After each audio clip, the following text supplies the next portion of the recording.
ನೆಚ್ಚಿನ ಮಿತ್ರರೇ ಎಲ್ಲರಿಗೂ ನಮಸ್ಕಾರ. ನಾನು ನಿಮ್ಮ ರಾಜೇಶ್ ಮುತ್ತಾಳ್, ಗವಿಸಿದ್ದೇಶ್ವರರ ನಾಡು ಕೊಪ್ಪಳದಿಂದ. ಸಾಮಾನ್ಯ ಕನ್ನಡ ವಿಡಿಯೋ ಈಗಾಗಲೇ ಎಸ್ಟರ್ಡೇ ನಾನು ವಿಡಿಯೋ ಅಪ್ಲೋಡೆಡ್ ಮಾಡಿದೆ. ಸೊ ಅದನ್ನು ನೀವೆಲ್ಲರೂ ನೋಡಿದ್ದೀರಾ. ಬಟ್ ಏನು ಅಂತಂದ್ರೆ ಬಹಳಷ್ಟು ಜನ ಕಮೆಂಟ್ಸಲ್ಲಿ ಹಾಕಿದ್ದೀರಾ ಇಂಗ್ಲೀಷ್ ಕ್ಲಾಸ್ ಮಾಡಿರಿ ಅಂಥೇಳಿ. ಎಸ್, ನಾನು ಮಾಡ್ತೀನಿ ರೀ, ಇಲ್ಲ ಅಂತಲ್ಲ. ಫಸ್ಟ್ ನಾನು ವಿಡಿಯೋದೊಳಗೆ ಫಸ್ಟಿಗೆ ಹೇಳಿಬಿಟ್ಟಿನಿ, ಮತ್ತೊಂದು ಸರಿ ಹೇಳ್ತಾ ಇದ್ದೀನಿ. ಫಸ್ಟ್ ಇದು ಇಂಗ್ಲೀಷ್ ಗ್ರಾಮರಿಂದು ಕೂಡ ಇಂಪಾರ್ಟೆಂಟಾ, ನೀವು ಓದ್ಕೊತೀವ್ರಿ ಅರ್ಥ ಆಗತ್ರಿ ಅಂತ ಎಷ್ಟೇ ಅಂದರೂ ಕೂಡ ಮಿಸ್ ಆಗೋ ಚಾನ್ಸಸ್ ಇರುತ್ತೆ ರೀ. ಒಂದೇ ಒಂದು ಅಂಕ ನಿಮಗೆ ನೌಕರಿ ಕೊಡಿಸೋದ್ರಿಂದಾಗಿ 75 ಅಂಕಗಳಿಗೆ ಕನ್ನಡ ವ್ಯಾಕರಣ ಮತ್ತು ಕನ್ನಡ ವಿಷಯಕ್ಕೆ ಸಂಬಂಧಪಟ್ಟಿರ್ತಕ್ಕಂತಹ ಅಂಕಗಳು ಇರೋದರಿಂದಾಗಿ ಇದನ್ನು ಮುಗಿಸ್ಕೊಂಡು ಇದರ ನಂತರ ನಾವೇನು ಮಾಡೋಣ್ರಿ, ಇಂಗ್ಲೀಷ್ ಗ್ರಾಮರ್ನ ಇಂಗ್ಲೀಷ್ ವಿಷಯವನ್ನು ಹೇಳ್ಕೊಡ್ತೇನೆ. ನೀವು ಮತ್ತೆ ಇಂಗ್ಲೀಷ್ ಕ್ಲಾಸ್ ಮಾಡಿರಿ ಅನ್ನೋದಕ್ಕಿಂತ ಇದು ಮುಗಿಸಿದ ಮೇಲೆ ನಾನು ಇಂಗ್ಲೀಷ್ ಕ್ಲಾಸ್ ಸ್ಟಾರ್ಟ್ ಮಾಡ್ತೇನೆ. ಸೊ ದಯವಿಟ್ಟು ಅದು ಒಂಚೂರು ಲಕ್ಷ್ಯಕ್ಕಿರಲಿ. ಬಟ್ ಇದನ್ನು ನೆಗ್ಲಿಜೆನ್ಸಿ ಮಾಡಬೇಡ್ರಿ. ಒಂದು ಮಾರ್ಕು ಕೂಡ ಇಂಪಾರ್ಟೆಂಟ್ ಆಗಿರೋದ್ರಿಂದ ಒಂದೊಂದು ಸಣ್ಣ ಸಂಗತಿಗಳು ಗೊತ್ತಿರೋದಿಲ್ಲ. ಆಮೇಲೆ ಹೊಸ ವಿಷಯಗಳನ್ನು ಇದ್ರ ಜೊತೆಗೆ ಎಕ್ಸ್ಪ್ಲೇನ್ ಮಾಡ್ತಾ ಇರ್ತೀನಿ. ಸೊ ಹಾಗಾಗಿ ಪ್ಲೀಸ್ ವಾಚ್ ಮೈ ವಿಡಿಯೋಸ್ ಅಂತ ಕೇಳ್ಕೊಳ್ತೀನಿ, ರಿಕ್ವೆಸ್ಟ್ ಮಾಡ್ಕೊಳ್ತೀನಿ. Because of request is only for your sake only, ನಿಮ್ಮ ಸಲುವಾಗಿ ಅಷ್ಟೇ ನಾನು ಮಾಡ್ತಾ ಇದ್ದೀನಿ. ಬಿಕಾಸ್ ಆಫ್ ನಿಮಗೆ ಒಳ್ಳೇದಾಗಬೇಕು, ನೌಕರಿ ಸಿಕ್ಕರು ಒಂಚೂರು ಜೀವನ ಉತ್ತಮವಾಗಿರ್ತದೆ, ಖುಷಿಯಾಗಿರ್ತೈತಿ ಅಂತ ಹೇಳ್ತಾ, ಯಾರು ಫಸ್ಟ್ ಟೈಮ್ ನಮ್ಮ ಯೂಟ್ಯೂಬ್ ಚಾನಲ್ ನೋಡ್ತಾ ಇದ್ದೀರಾ, ನಮ್ಮ ವಿಡಿಯೋ ನೋಡ್ತಾ ಇದ್ದೀರಾ, ಪ್ಲೀಸ್ ಸಬ್ಸ್ಕ್ರೈಬ್ ಮಾಡಿರಿ. ಆಮೇಲೆ ಲೈಕ್ ಮಾಡಿರಿ, ಇಷ್ಟ ಆದರೆ ಲೈಕ್ ಮಾಡಿರಿ. ಆಮೇಲೆ ಬೆಲ್ ಬಟನ್ ಕ್ಲಿಕ್ ಮಾಡೋದು ಮಾತ್ರ ಮರಿಬೇಡ್ರಿ. ಯಾಕಂದರೆ ನಿಮಗೆ ನಾವು ಮುಂದಿನ ಎಲ್ಲ ವೀಡಿಯೋಗಳು ಅಪ್ಲೋಡ್ ಮಾಡಿದ್ರೆ ಅಲ್ಲಿ ನಿಮ್ಮ ನೋಟಿಫಿಕೇಷನ್ ಬಾರ್ ಒಳಗೆ ಮೊಬೈಲ್ನೊಳಗೆ ಅದು ಕಾಣಿಸ್ತದೆ. ಸೊ ಹಾಗಾಗಿ ಬೆಲ್ ಐಕನ್ ಕ್ಲಿಕ್ ಮಾಡಿರಿ. ಹೋಗ್ಬಿಡೋಣ, ಈಗ ಸೀದಾ ಕ್ಲಾಸಸ್ಸಿಗೆ ಹೋಗೋಣ. ಯಾಕಂದ್ರೆ ತುಂಬ ಟೈಮ್ ವೇಸ್ಟ್ ಮಾಡೋದು ಬೇಡ. ಟೈಮ್ ಒಂದೊಂದು ಸೆಕೆಂಡ್ ಕೂಡ ಎಷ್ಟು ಇಂಪಾರ್ಟೆಂಟ್ ಅನ್ಸುತ್ತೆ ನೋಡ್ರಿ. ಈಗ ನೋಡ್ರಿ, ಒಂದೊಂದು ಟೈಮ್ನ ಸುಮ್ಮನೆ 3 ತಾಸು 4 ತಾಸು ಸುಮ್ಮನೆ ವೇಸ್ಟ್ ಮಾಡ್ತಿರ್ತೀವಿ. ಈಗ ನೋಡ್ರಿ, ಒಂದೊಂದು ನಿಮಿಷನೂ ಕೂಡ ಭಾಳ ಇಂಪಾರ್ಟೆಂಟ್ ಅಂತ ಅನ್ನಿಸ್ತಿರುತ್ತೆ. ಮತ್ತು ಅದು ಇಂಟ್ರೆಸ್ಟು ಆಗಿರುತ್ತೈತೆ, ಅದು ಭಾಳ ಇಂಪಾರ್ಟೆಂಟ್. ಓಕೆ, ಪ್ರೀವಿಯಸ್ ಕ್ಲಾಸ್ ಒಳಗೆ ಈ ಸ್ವರಗಳ ವಿಧಗಳ ಬಗ್ಗೆ ಅಧ್ಯಯನ ಮಾಡಿದ್ವಿ. ಕನ್ನಡದಲ್ಲಿ ಇರ್ತಕ್ಕಂಥ ಒಟ್ಟು ಅಕ್ಷರಗಳು 49 ಅಂತ ನಾವು ಈಗಾಗಲೇ ಗೊತ್ತಿರುವಂತೆ ಸ್ವರಗಳು ಕಂಪ್ಲೀಟಾಗಿ ನಾವು ಮುಗಿಸ್ಕೊಂಡ್ವಿ, ಹೌದ್ರಾ? ವಾಟ್ ಅಬೌಟ್ ನೆಕ್ಸ್ಟ್ ಏನಂದ್ರೆ ನಿಮ್ಗೆ ಅಲ್ಲಿ ಕಾಣಿಸ್ತಾ ಇದೆ ಸ್ಲೈಡಲ್ಲಿ, ಏನಂತಂದರೆ ವ್ಯಂಜನಗಳು. ವ್ಯಂಜನಗಳು ನೋಡ್ರಿ, ಒಂದು ಸಂಸ್ಕೃತದಲ್ಲಿ ಒಂದು ವ್ಯಾಖ್ಯೆ ಬರ್ತದೆ. ಏನಂತಂದರೆ ವ್ಯಂಜಂತೆ ಪ್ರಕಾಶಂತೆ ಸ್ವರ ಸಹಾಯೇನ್ ಇತಿ ವ್ಯಂಜನಾನಿ ಅಂಥೇಳಿ. ಹಿಂಗಂದ್ರೆ ಏನು ಅಂತಂದರೆ, ಸ್ವರಗಳ ಸಹಾಯದಿಂದ ಉಚ್ಚರಿಸಲ್ಪಡುವ ಅಕ್ಷರಗಳನ್ನೇ ನಾವೇನಂತ ಕರಿತೀವಿ, ವ್ಯಂಜನ ಅಕ್ಷರಗಳು ಅಂತ ಕರಿತೀವಿ, ವ್ಯಂಜನಗಳು ಅಂತ ನಾವು ಕರಿತೇವೆ. ಸೊ ಅಂತಹ ವ್ಯಂಜನಗಳಲ್ಲಿ ಮುಖ್ಯವಾಗಿ ನಿಮ್ಗೆ ಗೊತ್ತಿರುವಂತೆ 2 ವಿಧಗಳು. ವ್ಯಂಜನಗಳಲ್ಲಿ ಎಷ್ಟು ವಿಧ? 2 ವಿಧಗಳು. ಅವು ಯಾವುವು ಅಂತಂದರೆ, ಒಂದು ವರ್ಗೀಯ ವ್ಯಂಜನ, ಮತ್ತೊಂದು ಅವರ್ಗೀಯ ವ್ಯಂಜನ. ವರ್ಗೀಯ ವ್ಯಂಜನ, ಅವರ್ಗೀಯ ವ್ಯಂಜನ. ಒಟ್ಟು ವ್ಯಂಜನಗಳು ಎಷ್ಟು ಅಂತಂದರೆ, ವರ್ಗೀಯ ವ್ಯಂಜನಗಳು ಎಷ್ಟಿದಾವೆ ರೀ? 25 ಅದಾವೆ, ಈಗಾಗಲೇ ನಿಮ್ಗೆ ಗೊತ್ತೈತಿ.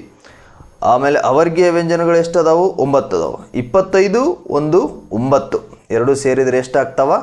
34 ಆಗುವಂತಹದ್ದು, ಹೌದ್ರಾ? ಸೊ ಹಾಗಾದರೆ ಇಲ್ಲಿ ಟೇಬಲಲ್ಲಿ ನಿಮಗೆ ಕೊಟ್ಟಿದ್ದಾನೆ ವರ್ಗೀಯ ವ್ಯಂಜನದ ಕೋಷ್ಟಕ. ಇದು ಈಗಾಗಲೇ ನಿಮಗೆ ಗೊತ್ತಿರುತ್ತಾ. ಇದು ಕ ವರ್ಗದ್ದು, ಚ ವರ್ಗದ್ದು, ಟ ವರ್ಗದ್ದು, ತ ವರ್ಗದ್ದು, ಪ ವರ್ಗದ್ದು. ನೋಡ್ರಿ, ಕ ವರ್ಗದ ಕಚಟ ತಪ ವರ್ಗದ ಮೊದಲನೆಯ ಸಾಲು, ಎರಡನೆಯ ಸಾಲು, 3, 4 ಮತ್ತು 5. ಹಾಗಾಗಿ 5 ವರ್ಗೀಯ ವ್ಯಂಜನಗಳ ವರ್ಗ ಇರೋದರಿಂದ 5 5 25. ಒಟ್ಟಾರೆಯಾಗಿ ವರ್ಗೀಯ ವ್ಯಂಜನಗಳು ಎಷ್ಟಿದಾವು ಅಂತಂದ್ರೆ 25 ವರ್ಗೀಯ ವ್ಯಂಜನಗಳು ಉಂಟು. ಈಗ ಈ ವರ್ಗೀಯ ವ್ಯಂಜನಗಳನ್ನು ನಾವು ಮತ್ತೆ ಏನು ಮಾಡ್ತೀವಿ ರೀ ಅಂತಂದ್ರೆ ಡಿವೈಡ್ ಮಾಡ್ತಾ ಹೋಗ್ತೇವೆ. ಅದು ಹೇಗೆ ಅಂತ ಈಗ ನಾವು ನೋಡೋಣ. ನಿಮಗಲ್ಲಿ ಕಾಣಿಸ್ತಾ ಇದೆ ಅಲ್ಪ ಪ್ರಾಣ, ಮಹಾಪ್ರಾಣ ಮತ್ತು ಅನುನಾಸಿಕ. ಇದೆಲ್ಲ ಗೊತ್ತಿರುತ್ತೆ, ಸ್ವಲ್ಪ ಸ್ಪೀಡಾಗಿ ಹೇಳ್ತೇನೆ ಅದನ್ನು. ಅಲ್ಪ ಪ್ರಾಣ ಅಂತಂದರೆ ಏನು ರೀ ಅಂತಂದರೆ, ಕಡಿಮೆ ಉಸಿರಿನಿಂದ ಉಚ್ಚರಿಸಲಾಗ್ತಕ್ಕಂಥ ವ್ಯಂಜನಗಳನ್ನು ನಾವು ಅಲ್ಪ ಪ್ರಾಣಾಕ್ಷರಗಳು ಅಂತ ಕರಿತೇವೆ. ಅಂದರೆ ಈ ವ್ಯಂಜನಗಳನ್ನು ಉಚ್ಚಾರ ಮಾಡಬೇಕಾದಾಗ ಉಸಿರು ಏನಾಗಲ್ರಿ ಅಂತಂದ್ರೆ ಜಾಸ್ತಿ ನಾವು ಖರ್ಚು ಮಾಡಲ್ಲ, ಅಂದರೆ ಜಾಸ್ತಿ ಬಳಕೆ ಮಾಡಲ್ಲ. ಕಡಿಮೆ ಉಸಿರಿನಿಂದ ನಾವು ಉಚ್ಚರಿಸ್ತೇವೆ. ನೋಡ್ರಿ ಕ ಅನ್ನಕ್ಕೆ ಭಾಳ ಉಸಿರು ಹೋಗ್ತದನ್ರಿ, ಇಲ್ಲ. ಕ, ಚ, ಟ, ತ, ಪ ಇವು ಕಡಿಮೆ ಉಸಿರಿನಿಂದ ಉಚ್ಚರಿಸಲಾಗ್ತಕ್ಕಂಥ ವ್ಯಂಜನಗಳು. ಇನ್ನು ಗ, ಜ, ಡ, ದ, ಬ ಇವು ಕೂಡ ಕಡಿಮೆ ಉಸಿರಿನಿಂದ ಉಚ್ಚರಿಸಲಾಗ್ತಕ್ಕಂಥ ವ್ಯಂಜನಗಳು. ಕಡಿಮೆ ಉಸಿರಿನಿಂದ ಉಚ್ಚರಿಸಲ್ಪಡ್ತಕ್ಕಂಥ ವ್ಯಂಜನಾಕ್ಷರಗಳನ್ನು ಅಲ್ಪಪ್ರಾಣಗಳು ಅಂತ ಕರಿತೇವೆ. ಅಲ್ಪ ಪ್ರಾಣಾಕ್ಷರಗಳು ಅಂತ ನಾವು ಕರಿತೇವೆ.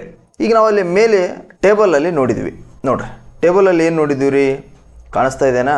ಟೇಬಲ್ಲು ಕಾಣಿಸ್ತಾ ಇದೆ. ಓಕೆ, ಇಲ್ಲಿ ಪ್ರತಿ ವರ್ಗದ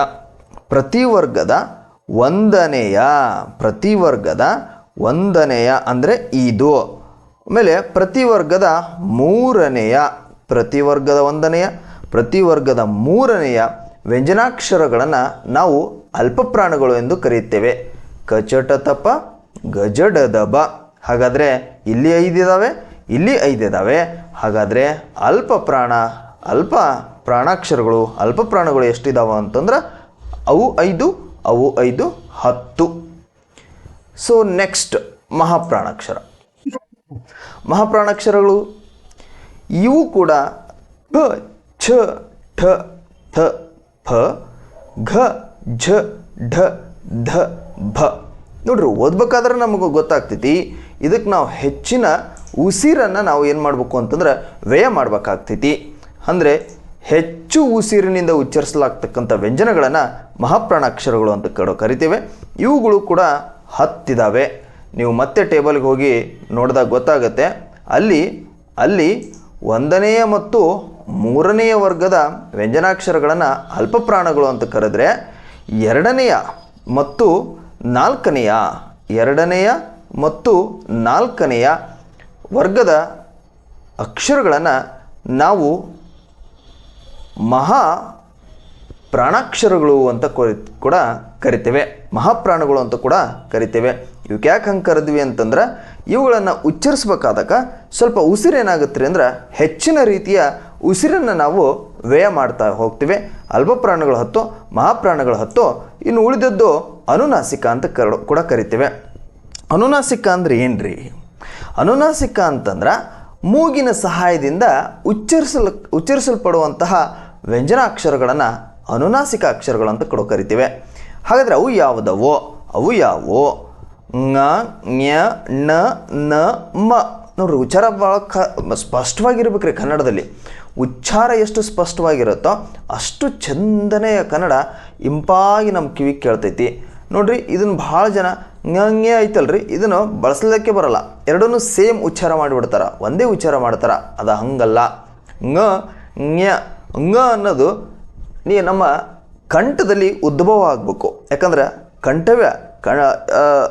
ಈ ಕಂಠದಲ್ಲಿ ಹುಟ್ಟತಕ್ಕಂಥ ವ್ಯಂಜನಗಳು, ಆಮೇಲೆ ತಾಲವ್ಯದಲ್ಲಿ ಹುಟ್ಟತಕ್ಕಂಥ ವ್ಯಂಜನಗಳು ಅವು ಮುಂದೆ ಬರ್ತವ್ರೆ. ಅದನ್ನ ಹೇಳ್ತೀನಿ ನಾನು.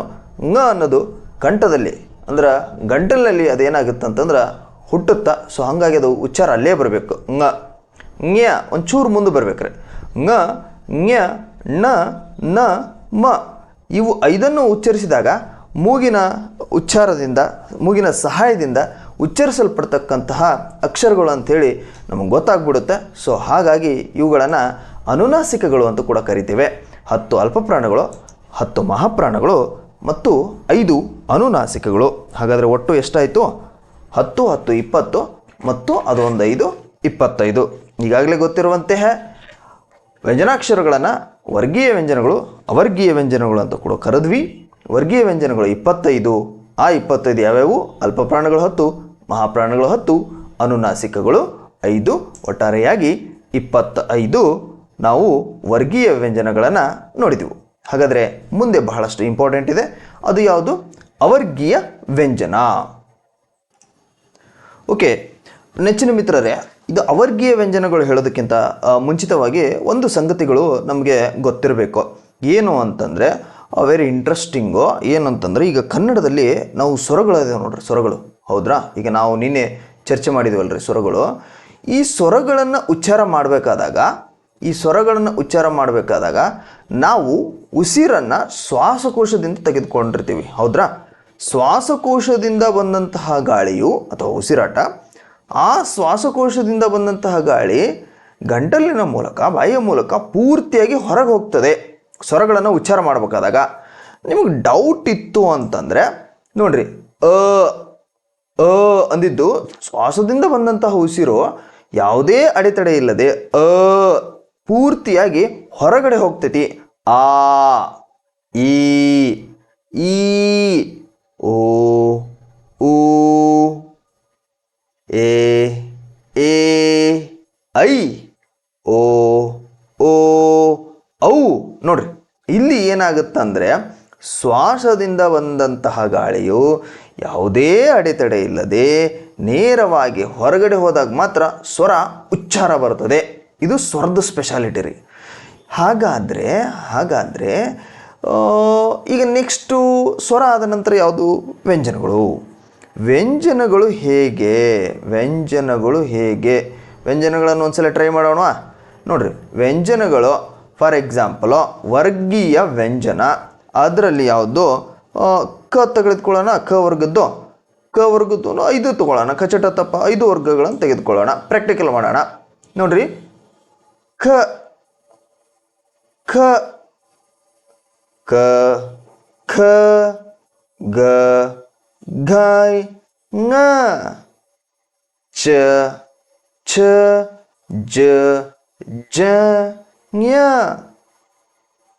ಟ ಠ ಡ ಢ ಣ ತ ಥ ದ ಧ ನ ಪ ಫ ಬ ಫ ಮ. ಈಗ ನಾ ಅಂದ್ನಲ್ರಿ, ಇದು ನೀವು ಹಂಗಂದು ನೋಡಿರ್ಬೇಕಾದ್ರೆ ಕಂಠದಿಂದ ಬಂದಂತಹ ಶ್ವಾಸದಿಂದ ಬಂದಂತಹ ಗಾಳಿಗೆ ಅಲ್ಲಿ ನಾಲಿಗೆ ಅಥವಾ ತುಟಿಯು ಅಡೆತೊಡೆ ಒಡ್ಡುತ್ತದೆ. ಕ ಅಥವಾ ಅಡೆತೊಡೆ ಒಡ್ಡಿದಾಗ ನಾಲಿಗೆ ಆದರಾಗಿರ್ಬೋದು, ತುಟಿ ಆದರಾಗಿರ್ಬೋದು, ಬಾಯಿಯ ಭಾಗವನ್ನು ಸಂಪೂರ್ಣವಾಗಿ ಬಳಸ್ಕೊಳ್ತದೆ. ಕ ಅಂದಾಗ ನಾಲಿಗೆ ಪೂರ್ತಿ ಹೋಗಿ ಆ ಭಾಗ, ಕ ಅನ್ಬೇಕಾದ್ರೆ ನಾವು ಯಾವ ಭಾಗ ಯೂಸ್ ಮಾಡ್ತೀವಿ ನೋಡ್ರಿ, ಕಂಠದ್ದು, ಆ ಭಾಗ ಹೋಗಿ ಮೇಲ್ಗಡೆ ಹತ್ಕೊಳ್ತದೆ. ಕ ಪೂರ್ತಿಯಾಗಿ ಹತ್ಕೊಳ್ತದೆ. ಆ ಹತ್ಕೊಂಡು ಬಿಟ್ಟು ಆದಮೇಲೆ ಉಸಿರು ಹೊರಗಡೆ ಹೋದಾಗ ಮಾತ್ರ ವ್ಯಂಜನ ಹುಟ್ಟುತ್ತೆ. ಅಲ್ಲಿವರೆಗೂ ವ್ಯಂಜನ ಹುಟ್ಟಲ್ರಿ. ಬೇಕಾದ್ರೆ ಅಲ್ಲಿಗೆ ನಿಲ್ಲಿಸ್ರಿ ನೀವು. ಅಲ್ಲಿ ಕ ನಿಂತು ಬಿಡ್ತೈತಿ, ಅದು ಮುಂದಕ್ಕೆ ಹೋಗೋದೇ ಇಲ್ಲ ಕ. ಹಾಗಾಗಿ ವ್ಯಂಜನ ಸ್ವರದ್ದೇನ್ರಿ, ಶ್ವಾಸದಿಂದ ಬಂದಂಥ ಗಾಳಿ ನೇರವಾಗಿ ಹೊರಗೆ ಹೋಗ್ತೈತಿ, ಯಾವುದೇ ಅಡೆತಡೆ ಇರೋದಿಲ್ಲ. ವ್ಯಂಜನಕ್ಕೆ ಹಂಗಿರಲ್ಲ. ವ್ಯಂಜನಗಳಿಗೆ ಶ್ವಾಸದಿಂದ ಬಂದಂತಹ ಗಾಳಿಗೆ ನಾಲಿಗೆ ಅಥವಾ ತುಟಿಯು ಪೂರ್ತಿ ಪ್ರಮಾಣದಲ್ಲಿ ಬಾಯಿಯ ಭಾಗವನ್ನು ಬಳಸಿಕೊಂಡು ತದನಂತರ ಗಾಳಿಯನ್ನು ಹೊರಗಡೆ ಹಾಕಿದಾಗ ಮಾತ್ರ ವ್ಯಂಜನ ಹುಟ್ಟಿಕೊಳ್ಳುತ್ತದೆ. ಅದು ಯಾವ ವ್ಯಂಜನ? ವರ್ಗೀಯ ವ್ಯಂಜನ. ವೆರಿ ಇಂಪಾರ್ಟೆಂಟು, ವರ್ಗೀಯ ವ್ಯಂಜನ. ಇದು 2 ಕಾನ್ಸೆಪ್ಟು ನಿಮಗೂ ಗೊತ್ತಿರಬೇಕು. ಇದ್ರದ್ದು ಯಾಕೆ ಹೇಳ್ತೀನಿ ಅಂತ ಈಗ ನೆಕ್ಸ್ಟ್ ಹೇಳ್ತೇನೆ. ಈಗ ನಾವು ಅವರ್ಗೀಯ ವ್ಯಂಜನ ಅಂತ ಹೇಳಿದೆ ನಾನು. ಈಗ ಅವರ್ಗೀಯ ವ್ಯಂಜನಕ್ಕೆ ಹೋಗೋಣ. ಕಾಣಿಸ್ತಾ ಇದೆನಾ? ಓಕೆ, ಶೋ ಆಗ್ತಿದೆನಾ? Okay, very good, nice. ಹಾಂ, ಓಕೆ. ನೋಡ್ರಲ್ಲಿ, ಅವರ್ಗೀಯ ವ್ಯಂಜನಗಳು ಯಾವುವು ಅಂತ ಈಗಾಗಲೇ ಗೊತ್ತಿದೆ. ಏಕಾರದಿಂದ ಳಕಾರದವರೆಗಿನ 9 ಅಕ್ಷರಗಳನ್ನು ಅವರ್ಗೀಯ ವ್ಯಂಜನಗಳು ಅಂತ ನಾವು ಕರಿತೇವೆ. ಯಾವುದ್ಯಾವುದ್ರಿ? ಯ, ರ, ಲ, ವ, ಶ, ಶ, ಸ, ಹ, ಳ. ಇವುಗಳನ್ನು ನಾವೇನು ಹೇಳ್ತೇವೆ? ಅವರ್ಗೀಯ ವ್ಯಂಜನಗಳು ಅಂತ ನಾವು ಕರಿತೇವೆ. ಯಾಕೆ ಇದನ್ನು ವರ್ಗೀಯ ಅಂತ ಮಾಡಿದರು, ಯಾಕೆ ಇವುಗಳನ್ನು ಅವರ್ಗೀಯ ಅಂತ ಮಾಡಿದರು ಅಂತ ನೀವು ಕೇಳಬಹುದು. ಅವರ್ಗೀಯ ವ್ಯಂಜನಗಳದ್ದು ಸ್ಪೆಷಾಲಿಟಿ ಏನು ಅಂತಂದರೆ, ಒಂದು ವ್ಯಂಜನದ ಉಚ್ಚಾರದಂಗೆ ಮತ್ತೊಂದು ವ್ಯಂಜನದ ಉಚ್ಚಾರ ಇಲ್ಲವೇ ಇಲ್ಲ. Very different pronunciation of all ಅವರ್ಗೀಯ ವ್ಯಂಜನಾಸ್. ಸೊ ಹಾಗಾಗಿ ಇವುಗಳನ್ನು ವರ್ಗೀಯ ವ್ಯಂಜನಗಳಿಂದ ಸಪ್ರೇಟಾಗಿ ತೆಗೆದು ನಾವೇನು ಮಾಡಿದ್ದೀವಿ ಅಂತಂದ್ರೆ ಬೈಫರ್ಫಿಕೇಷನ್ ಮಾಡಿದ್ದೀವಿ. ಅಲ್ಲಿ ಕೆಳಗಡೆ ಕೊಟ್ಟಿದ್ದಾನೆ, ಇವು ಉತ್ಪತ್ತಿಯಾಗುವ ಸ್ಥಾನಗಳು ಬೇರೆ ಬೇರೆಯಾಗಿರುವುದರಿಂದ ಉತ್ಪತ್ತಿ ನೋಡ್ರಿ, ಯ ಎಲ್ಲಿ ಹುಟ್ಟುತ್ತಾ, ರ ಎಲ್ಲಿ ಹುಟ್ಟುತ್ತಾ, ಲ ಎಲ್ಲಿ ಹುಟ್ಟುತ್ತಾ, ವ ಅನ್ನಬೇಕ್ರಿ. ಅಂದಾಗ ಗೊತ್ತಾಗ್ತೈತೆ ನೋಡ್ರಿ. ವ ಶ ಶ ಸ ಹ ಳ ಎಲ್ಲದು ಉತ್ಪತ್ತಿ ಆಗುವ ಜಾಗ ಬೇರೆ ಬೇರೆ ಬೇರೆ ಬೇರೆ ಬೇರೆ ಬೇರೆ ರೀ. ಇವುಗಳನ್ನು ನಿರ್ದಿಷ್ಟವಾದ ವರ್ಗಗಳಲ್ಲಿ ಸೇರಿಸಿ ಹೇಳಲು ಬರುವುದಿಲ್ಲವಾದ್ದರಿಂದ ಇವನ್ನು ಅವರ್ಗೀಯ ವ್ಯಂಜನಗಳು ಎಂದು ಕರೆಯುವರು. It's a clear point. ನಮಗೀಗ ಅವರ್ಗೀಯ ವ್ಯಂಜನಗಳು ಯಾವುವು ಅಂತ ಗೊತ್ತಾಯಿತು. ಅವು 9 ಎದಿಂದ ಹಿಡ್ಕೊಂಡು ಳವರೆಗೂ. ಏನು ಸರ್ ಭಾರಿ ಎಕ್ಸ್ಪ್ಲನೇಷನ್ನೇ ಮಾಡ್ತಿದ್ದಾರೆ, ಎಕ್ಸಾಮ್ಸಿಗೆ ಹೆಂಗೆ ಕೇಳ್ತಾನೆ ಅನ್ನೋದು ಏನೂ ಹೇಳವಲ್ರಲ್ಲ, ಪಾಠ ಹೊಡ್ಯಾಕತ್ಬಿಟ್ರಿ ನಿಮ್ಮ ಪಾಡಿಗೆ ನೀವು ಅಂತ ಹೇಳಬೇಡ್ರಿ. ಈಗ ನಾನು ಬರ್ತೇನೆ, ಕ್ವಶನ್ಸ್ ಅರೈಸ್ ಆಗೋದು ಎಲ್ಲಿ? ನೇರವಾಗಿ ಕೇಳ್ಬೋದು ರೀ. ಅವರ್ಗೀಯ ವ್ಯಂಜನ ಎಷ್ಟು, ವರ್ಗೀಯ ವ್ಯಂಜನಗಳು ಎಷ್ಟು, ಅದರಲ್ಲಿ ಅಲ್ಪ ಪ್ರಾಣಗಳೆಷ್ಟು, ಮಹಾಪ್ರಾಣಗಳೆಷ್ಟು, ಅನುನಾಸಿಕಗಳೆಷ್ಟು, ಹೀಗೆಲ್ಲ ಕಡೆ ಪ್ರಶ್ನೆಯನ್ನು ಅವರು ಏನು ಮಾಡಬಹುದು, ಕೇಳಬಹುದು. ಕೇಳುವಂತಹ ಚಾನ್ಸಸ್ ಇರುತ್ತೆ. ನಮ್ಗೆ ಅಲ್ಲಿ ಪರ್ಫೆಕ್ಟಾಗಿ ನಾವು ಏನು ಮಾಡಬೇಕು ಅಂತಂದ್ರೆ ಓದ್ಕೊಂಡಿರ್ಬೇಕು. ಹೇಳೋದೆಲ್ಲ ಭಾಳ ಇಂಪಾರ್ಟೆಂಟ್, ಹೇಳೋದೆಲ್ಲ ಎಕ್ಸಾಮ್ಸಿಗೆ ಬರುವಂಥದ್ದೇ. ಸೊ ಹಾಗಾಗಿ ಇಲ್ಲಿ ಎಲ್ಲವೂ ಕೂಡ ಮಹತ್ವವನ್ನು ಪಡೆದುಕೊಳ್ಳುತ್ತವೆ. ಸೊ ಈಗ ಏನು ಇಂಪಾರ್ಟೆಂಟ್ ಹೇಳ್ತೀನಿ ಅಂತಂದ್ರೆ, ಅವರ್ಗೀಯ ವ್ಯಂಜನಗಳಲ್ಲಿ ಇನ್ನೂ 2 ಡಿವೈಡನ್ನು ನಾವು ಮಾಡ್ತೀವಿ. ಅವು ಯಾವಂದರೆ, ಒಂದು ಅಂತಸ್ಥ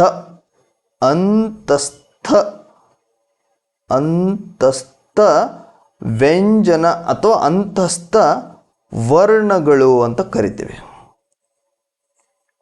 ಅಂತಸ್ಥ ವರ್ಣಗಳು. ಇನ್ನೊಂದು ಊಷ್ಮ ವರ್ಣಗಳು. ಎರಡನೇದು ಊಷ್ಮ ವರ್ಣಗಳು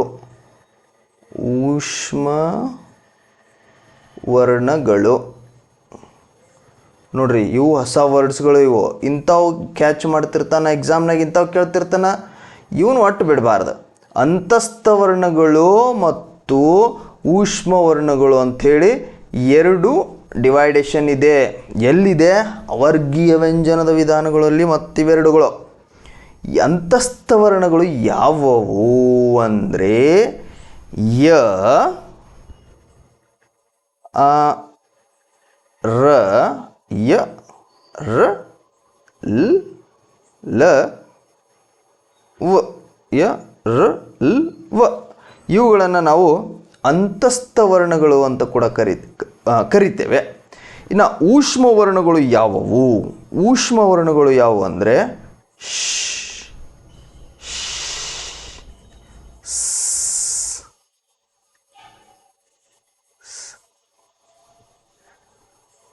ಹ, ಳ. ಇವು ಊಷ್ಮ ವರ್ಣಗಳು. ಇವನ್ ಯಾಕೆ ಅಂತಸ್ಥ ವರ್ಣಗಳು ಅಂತ ಕರೆದ್ರು, ಇವನ್ ಯಾಕೆ ಊಷ್ಮ ವರ್ಣಗಳು ಅಂತ ಕರೆದ್ರು ಅನ್ನೋದು ಭಾಳ ಪ್ರಶ್ನೆ ಆಗಿರ್ತದೆ ರೀ. ಗೊತ್ತನ್ನಕ್ಕೇನು ಕ್ವಶನ್ ಅರೈಸ್ ಆಗಿರ್ತದೆ ರೀ. ಅದು ನೋಡ್ರಿ, ಅಂತಸ್ಥ ಅಂತ ಅಂದ್ರೆ ಮಧ್ಯೆ, ನಡುವೆ. ಅಂತ ಅಂದ್ರೆ ನಡುವೆ. ಸ್ಥ ಅಂದ್ರೆ ಇರುವುದು, ನಡುವೆ ಇರುವುದು ಅಂದಂಗ್ರಿ. ಅಂತಸ್ಥ ಅಂದ್ರೆ ನಡುವೆ ಇರುವುದಂದ್ರೆ ಯಾವುದ್ರ ನಡುವೆ? ಸ್ವರ ಮತ್ತು ವ್ಯಂಜನದ ಮಧ್ಯೆ ಇರುವುದು ಅಂದಂಗ್ರಿ ಇಲ್ಲಿ ಅಂತಸ್ಥ. ಹಂಗಲ್ ಸರ, ಸ್ವರ ಅಲ್ಲಿ ಅದಿಂದ ಬಂದವು 13ಗಳು, ಹೌದ್ರಾ? ಅವರೆಗೂ. ಆಮೇಲೆ ಇಲ್ಲಿ ಕದಿಂದ ಮವರೆಗೂ ಅಲ್ಲಿ ವರ್ಗೀಯ ವ್ಯಂಜನ ಅಂತ ಬಂದವು. ಯದಿಂದ ಳವರೆಗೂ ಅವರ್ಗೀಯ ವ್ಯಂಜನ ಅಂತ ಬಂದವು. ಈ ನಡುಬರ್ಕ್ ಏನದವ್ರಿ? ಸ್ವರ ಮತ್ತು ವ್ಯಂಜನದ ನಡುಕ್ಕೆ ಏನದವು ಅಂತ ನೀವು ಕೇಳಬಹುದು, ಹೌದ್ರಾ? ಇದನ್ನೇ ನಾವು ಅಂತಸ್ಥ ವರ್ಣಗಳು ಅಂತ ಕೂಡ ಕರಿತೇವೆ. ನೋಡ್ರಿ, ಇಲ್ಲಿ 4 ಅದಾವಲ್ರಿ ಇವು. ಯ, ರ್, ಲ್, ವ. ಇವು 4ನ್ನು ನಾವು ಸೆಮಿ ವೋವೆಲ್ಸ್ ಅಂತ ಕರಿತೇವೆ. ಸೆಮಿ ವೋವೆಲ್ಸ್ ಯಾಕಂದರೆ ಅರ್ಧ ಸ್ವರಗಳು ಅಂತ ಕರಿತೀವ್ರಿ ಇದನ್ನು ನಾವು ಇಂಗ್ಲೀಷ್ನಾಗ. ಯಾಕಂತಂದರೆ ಇವು ಪೂರ್ತಿಯಾಗಿ ಸ್ವರದ ಉಚ್ಚಾರದ ಲಕ್ಷಣವನ್ನೂ ಹೊಂದಿಲ್ಲ, ಪೂರ್ತಿಯಾಗಿ ವ್ಯಂಜನದ ಉಚ್ಚಾರದ ಲಕ್ಷಣವನ್ನು ಹೊಂದಿಲ್ಲ. ನಾನು ಆಗಲೇ ಹೇಳಿದ್ದು ನೋಡ್ರಿ, ಸ್ವರದ ಲಕ್ಷಣ ಏನ್ರಿ ಅಂದ್ರೆ ಶ್ವಾಸದಿಂದ ಬಂದಂಥ ಗಾಳಿ ಯಾವುದೇ ಅಡೆತಡೆ ಇಲ್ಲದೆ ಪೂರ್ತಿ ಹೊರಗೆ ಹೋಗ್ಬೇಕು, ಅದು ಸ್ವರ. ಶ್ವಾಸದಿಂದ ಬಂದಂತಹ ಗಾಳಿ ಅಥವಾ ಉಸಿರನ್ನು ತುಟಿ ಅಥವಾ ನಾಲಿಗೆ ಬಾಯಿಯ ಪೂರ್ಣ ಪ್ರಮಾಣದ ಭಾಗವನ್ನು ಬಳಸಿಕೊಂಡು ತದನಂತರ ಬ್ರೇಕ್ ಹಾಕಿ ಸ್ಪೀಡ್ ಬ್ರೇಕನ್ನು ಆಮೇಲೆ ಬಿಡುತ್ತಾ ಗಾಳಿ ಹೊರಗೆ ಹೋಗ್ತೈತಿ, ಆಮೇಲೆ ಹುಟ್ಟುತ್ತಾ. ಅದು ಯಾವುದ್ರಿ ಅಂತಂದ್ರೆ ವರ್ಗೀಯ ವ್ಯಂಜನ. ಈಗ ಇವು ಐತೆ ನೋಡ್ರಿ, ಯ ರ ಲವ ಅರ್ಧ ಅದ್ರದ್ದು ಲಕ್ಷಣ, ಅರ್ಧ ಇದ್ರದ್ದು ಲಕ್ಷಣ ಆಗ್ತೈತಿ. ಈಗ ಹಾಗಾಗಿ ಇವುಗಳನ್ನು ವ್ಯಂಜನಗಳೇ ಅಲ್ಲ ಅಂತ ಗ್ರಾಮರಲ್ಲಿ ಒಂದು ಪಾಯಿಂಟನ್ನು ಸೇರಿಸಿದ್ದಾರೆ. ಬೇಕಾದ್ರೆ ಒಂದು ಟೆಸ್ಟ್ ಮಾಡಿ ನೋಡುವ. ಏನು ಯ ಅಂತ ಐತೆ ನೋಡ್ರಿ. ಈಗ ಯ ಅನ್ರಿ ಒಂದ್ಸಲಿ ಯ ಅಂದಾಗ ಶ್ವಾಸದಿಂದ ಗಾಳಿ ಬಂತು, ಓಕೆನಾ. ಯ ಬಂದಾಗ ನಾಲಿಗೆ ಬಾಯಿಯ ಒಂದು ಭಾಗವನ್ನು ಬಳಸ್ಕೊಂಡಂಗೆ ಆಗ್ತೈತಿ, ಅದ್ರ ಪೂರ್ತಿಯಾಗಿ ಬಳಸ್ಕೊಳಲ್ಲ. ಮ್ಯಾಲೆ ಹೋಗಿ ಟಚ್ ಮ್ಯಾಲೆ ಹೋಗಿ ಮ್ಯಾಲೆ ಪೂರ್ತಿ ಬಡಿಬೇಕು ಅನ್ಸುತ್ತಾ, ಅದ್ರ ಟಚ್ಚೇ ಮಾಡ್ಲಾರ್ದಂಗೆ ವಾಪಸ್ ಬರುತ್ತೆ. ಒಂಚೂರು ಟಚ್ ಆಗುತ್ತೆ ಅಷ್ಟೇ ರೀ. ಆದರೆ ಕ ಅಂದಂಗೆ ಹಂಗಲ್ರಿ. ಕ ಅಂತ ಅಂದಾಗ ನಾಲಿಗೆ ಆ ಭಾಗ ಏನೈತ್ರಿ ಪೂರ್ತಿಯಾಗಿ ಬಾಯಿಯ ಭಾಗವನ್ನು ಬಳಸ್ಕೊಳತ್ತೆ. ಯ ಅಂದಾಗ ಹಂಗಲ್ರಿ, ಬಳಸ್ಕೊಳಕ್ಕಂತ ಹೋಗಿ ಒಂಚೂರು ಟಚ್ ಆಗಿ ಹಿಂಗೆ ವಾಪಸ್ ಬರುತ್ತೆ. ಅಂದ್ರೆ ಇಲ್ಲಿ ಪೂರ್ತಿಯಾಗಿ ಗಾಳಿ ಹೊರಗೂ ಬಿಡಲ್ಲ, ಆಮೇಲೆ ವರ್ಗೀಯ ವ್ಯಂಜನದಂಗೆ ಬಂದು ನಾಲಿಗೆ ಪೂರ್ತಿ ಪ್ರಮಾಣದಲ್ಲಿ ಬಾಯಿಯ ಒಂದು ಭಾಗವನ್ನು ಬಳಸಿಕೊಳ್ಳುವುದೂ ಇಲ್ಲ, ಆಮೇಲೆ ಅದು ಸುಮ್ಮನೆ ಇಟ್ಕೊಂಡು ನಿಲ್ಲುತ್ತಾನೂ ಇಲ್ಲ, ಮತ್ತು ಗಾಳಿನ ಬಿಡ್ತೈತಿ, ಅಲ್ಲೊಂದು ಉಚ್ಚಾರ ಆಗ್ತೈತಿ. ಅದನ್ನು ನಾವು ಅಂತಸ್ಥವರ್ಣ ಅಂತ ಕರಿತೇವೆ. ಯ ಅಂದು ನೋಡಿದಾಗ ನಿಮಗೆ ಕ್ಲಿಯರಾಗಿ ಗೊತ್ತಾಗುತ್ತೆ. ಅದನ್ನು ರ ನೋಡ್ರಿ, ರ ರ ನೋಡ್ರಿ, ಪೂರ್ತಿಯಾಗಿ ನಾಲಿಗೆ ಬಾಯಿಯ ಭಾಗವನ್ನು ಬಳಸ್ಕೊಳಲ್ಲ, ಸ್ವಲ್ಪ ಹಿಂಗೆ ಟಚ್ ಮಾಡಿ ಹಿಂಗೆ ಬಂದಂಗೆ ಆಗುತ್ತೆ. ಹಿಂಗೆ ಸ್ಪ್ರಿಂಗ್ ಮಾಡಿ ಬಂದಂಗೆ ಆಗ್ತೈತಿ. ರ ಅಷ್ಟೇ. ಲ ಲ ಲ ನೋಡ್ರಿ, ಸ್ವಲ್ಪ ಹಿಂಗೆ ಮುಟ್ಕೊಂಡು ಬಂದಂಗೆ ಆಗುತ್ತೆ. ವ ಅಷ್ಟೇ. ಹಾಗಾಗಿ ಇವುಗಳು ಅರ್ಧ ಸ್ವರನೂ ಹೌದು, ಆಮೇಲೆ ಪೂರ್ತಿಯಾಗಿ ಸ್ವರದ ಲಕ್ಷಣವೂ ಹೊಂದಿಲ್ಲ, ಉಚ್ಚಾರದ ಲಕ್ಷಣ ಪೂರ್ತಿಯಾಗಿ ವ್ಯಂಜನದ ಉಚ್ಚಾರದ ಲಕ್ಷಣವೂ ಹೊಂದಿಲ್ಲ. ಸೊ ಹಾಗಾಗಿ ಇವುಗಳನ್ನು ಅಂತಸ್ಥವರ್ಣಗಳು ಅಂತ ಕರೀತಾರೆ. ಎಕ್ಸಾಮ್ನಾಗ ಕೇಳ್ಬೋದು, ಈ ಕೆಳಗಿನಲ್ಲಿ ಯಾವುದು ಅಂತಸ್ಥವರ್ಣ ಅಲ್ಲ ಅಂತ ಕೇಳ್ಬೋದು, ಈ ಕೆಳಗಿನಲ್ಲಿ ಯಾವುದು ಅಂತಸ್ಥವರ್ಣ ಹೌದು ಅಂತ ಕೇಳ್ಬೋದು. ಸೊ ಅವಾಗ ನಮಗೆ ಗೊತ್ತಿರಬೇಕು, ಅವಾಗ ಯ ರ ಲ ವ ಇವು 4 ಅಂತಸ್ಥವರ್ಣಗಳು ಅಂತ ನಮ್ಗೆ ಭಾರಿ ಕ್ಲಿಯರಾಗಿ ನಮಗೆ ಗೊತ್ತಿರಬೇಕು. ಸರ್ ಇದು ಓಕೆ. ನೆಕ್ಸ್ಟು ಊಷ್ಮವರ್ಣಗಳು ಅಂತಿದೆ. ಊಷ್ಮವರ್ಣಗಳು ಯಾವ್ಯಾವ? ಶ ಸ ಸ ಹ ಳ. ಎಷ್ಟದಾವ್ರಿ? 1 2 3 4 5ಗಳು ಅದ ಊಷ್ಮವರ್ಣಗಳು. ಸರ್ ಇವಕ್ಕೆ ಯಾಕೆ ಊಷ್ಮವರ್ಣಗಳು ಅಂತ ಕರಿದ್ವಿ ಅಂತಂದರೆ ನೋಡ್ರಿ, ಊಷ್ಮ ಅಂತಂದ್ರೆ ಒಂದು ನಿಮಿಷ ಹಾಂ, ಊಷ್ಮ ಅಂತಂದ್ರೆ ಗಾಳಿ ರೀ. ಗಾಳಿ ಅಂದ್ರೆ ಈ ವರ್ಣಗಳನ್ನು ನಾವು ಬಳಸಿದಾಗ ಅಥವಾ ಉಚ್ಚರಿಸಿದಾಗ ಅಲ್ಲಿ ಗಾಳಿ ಏನಾಗತ್ತೆ ರೀ ಅಂತಂದ್ರೆ ಹೋಗುತ್ತೆ ನೋಡ್ರಿ. ಶ ಸ ಹ ಳ ಅಲ್ಲೇನಾಗುತ್ತೆ, ಗಾಳಿ ಹುಟ್ಟಿ ಹೊರಗಡೆ ಸ್ಪೀಡಾಗಿ ಹೋಗುತ್ತಾ. ಸೊ ಹಾಗಾಗಿ ಇದನ್ನು ನಾವು ಏನಂತ ಕರಿಬೇಕು? ಊಷ್ಮವರ್ಣಗಳು ಅಂತ ಕರೆದ್ವಿ.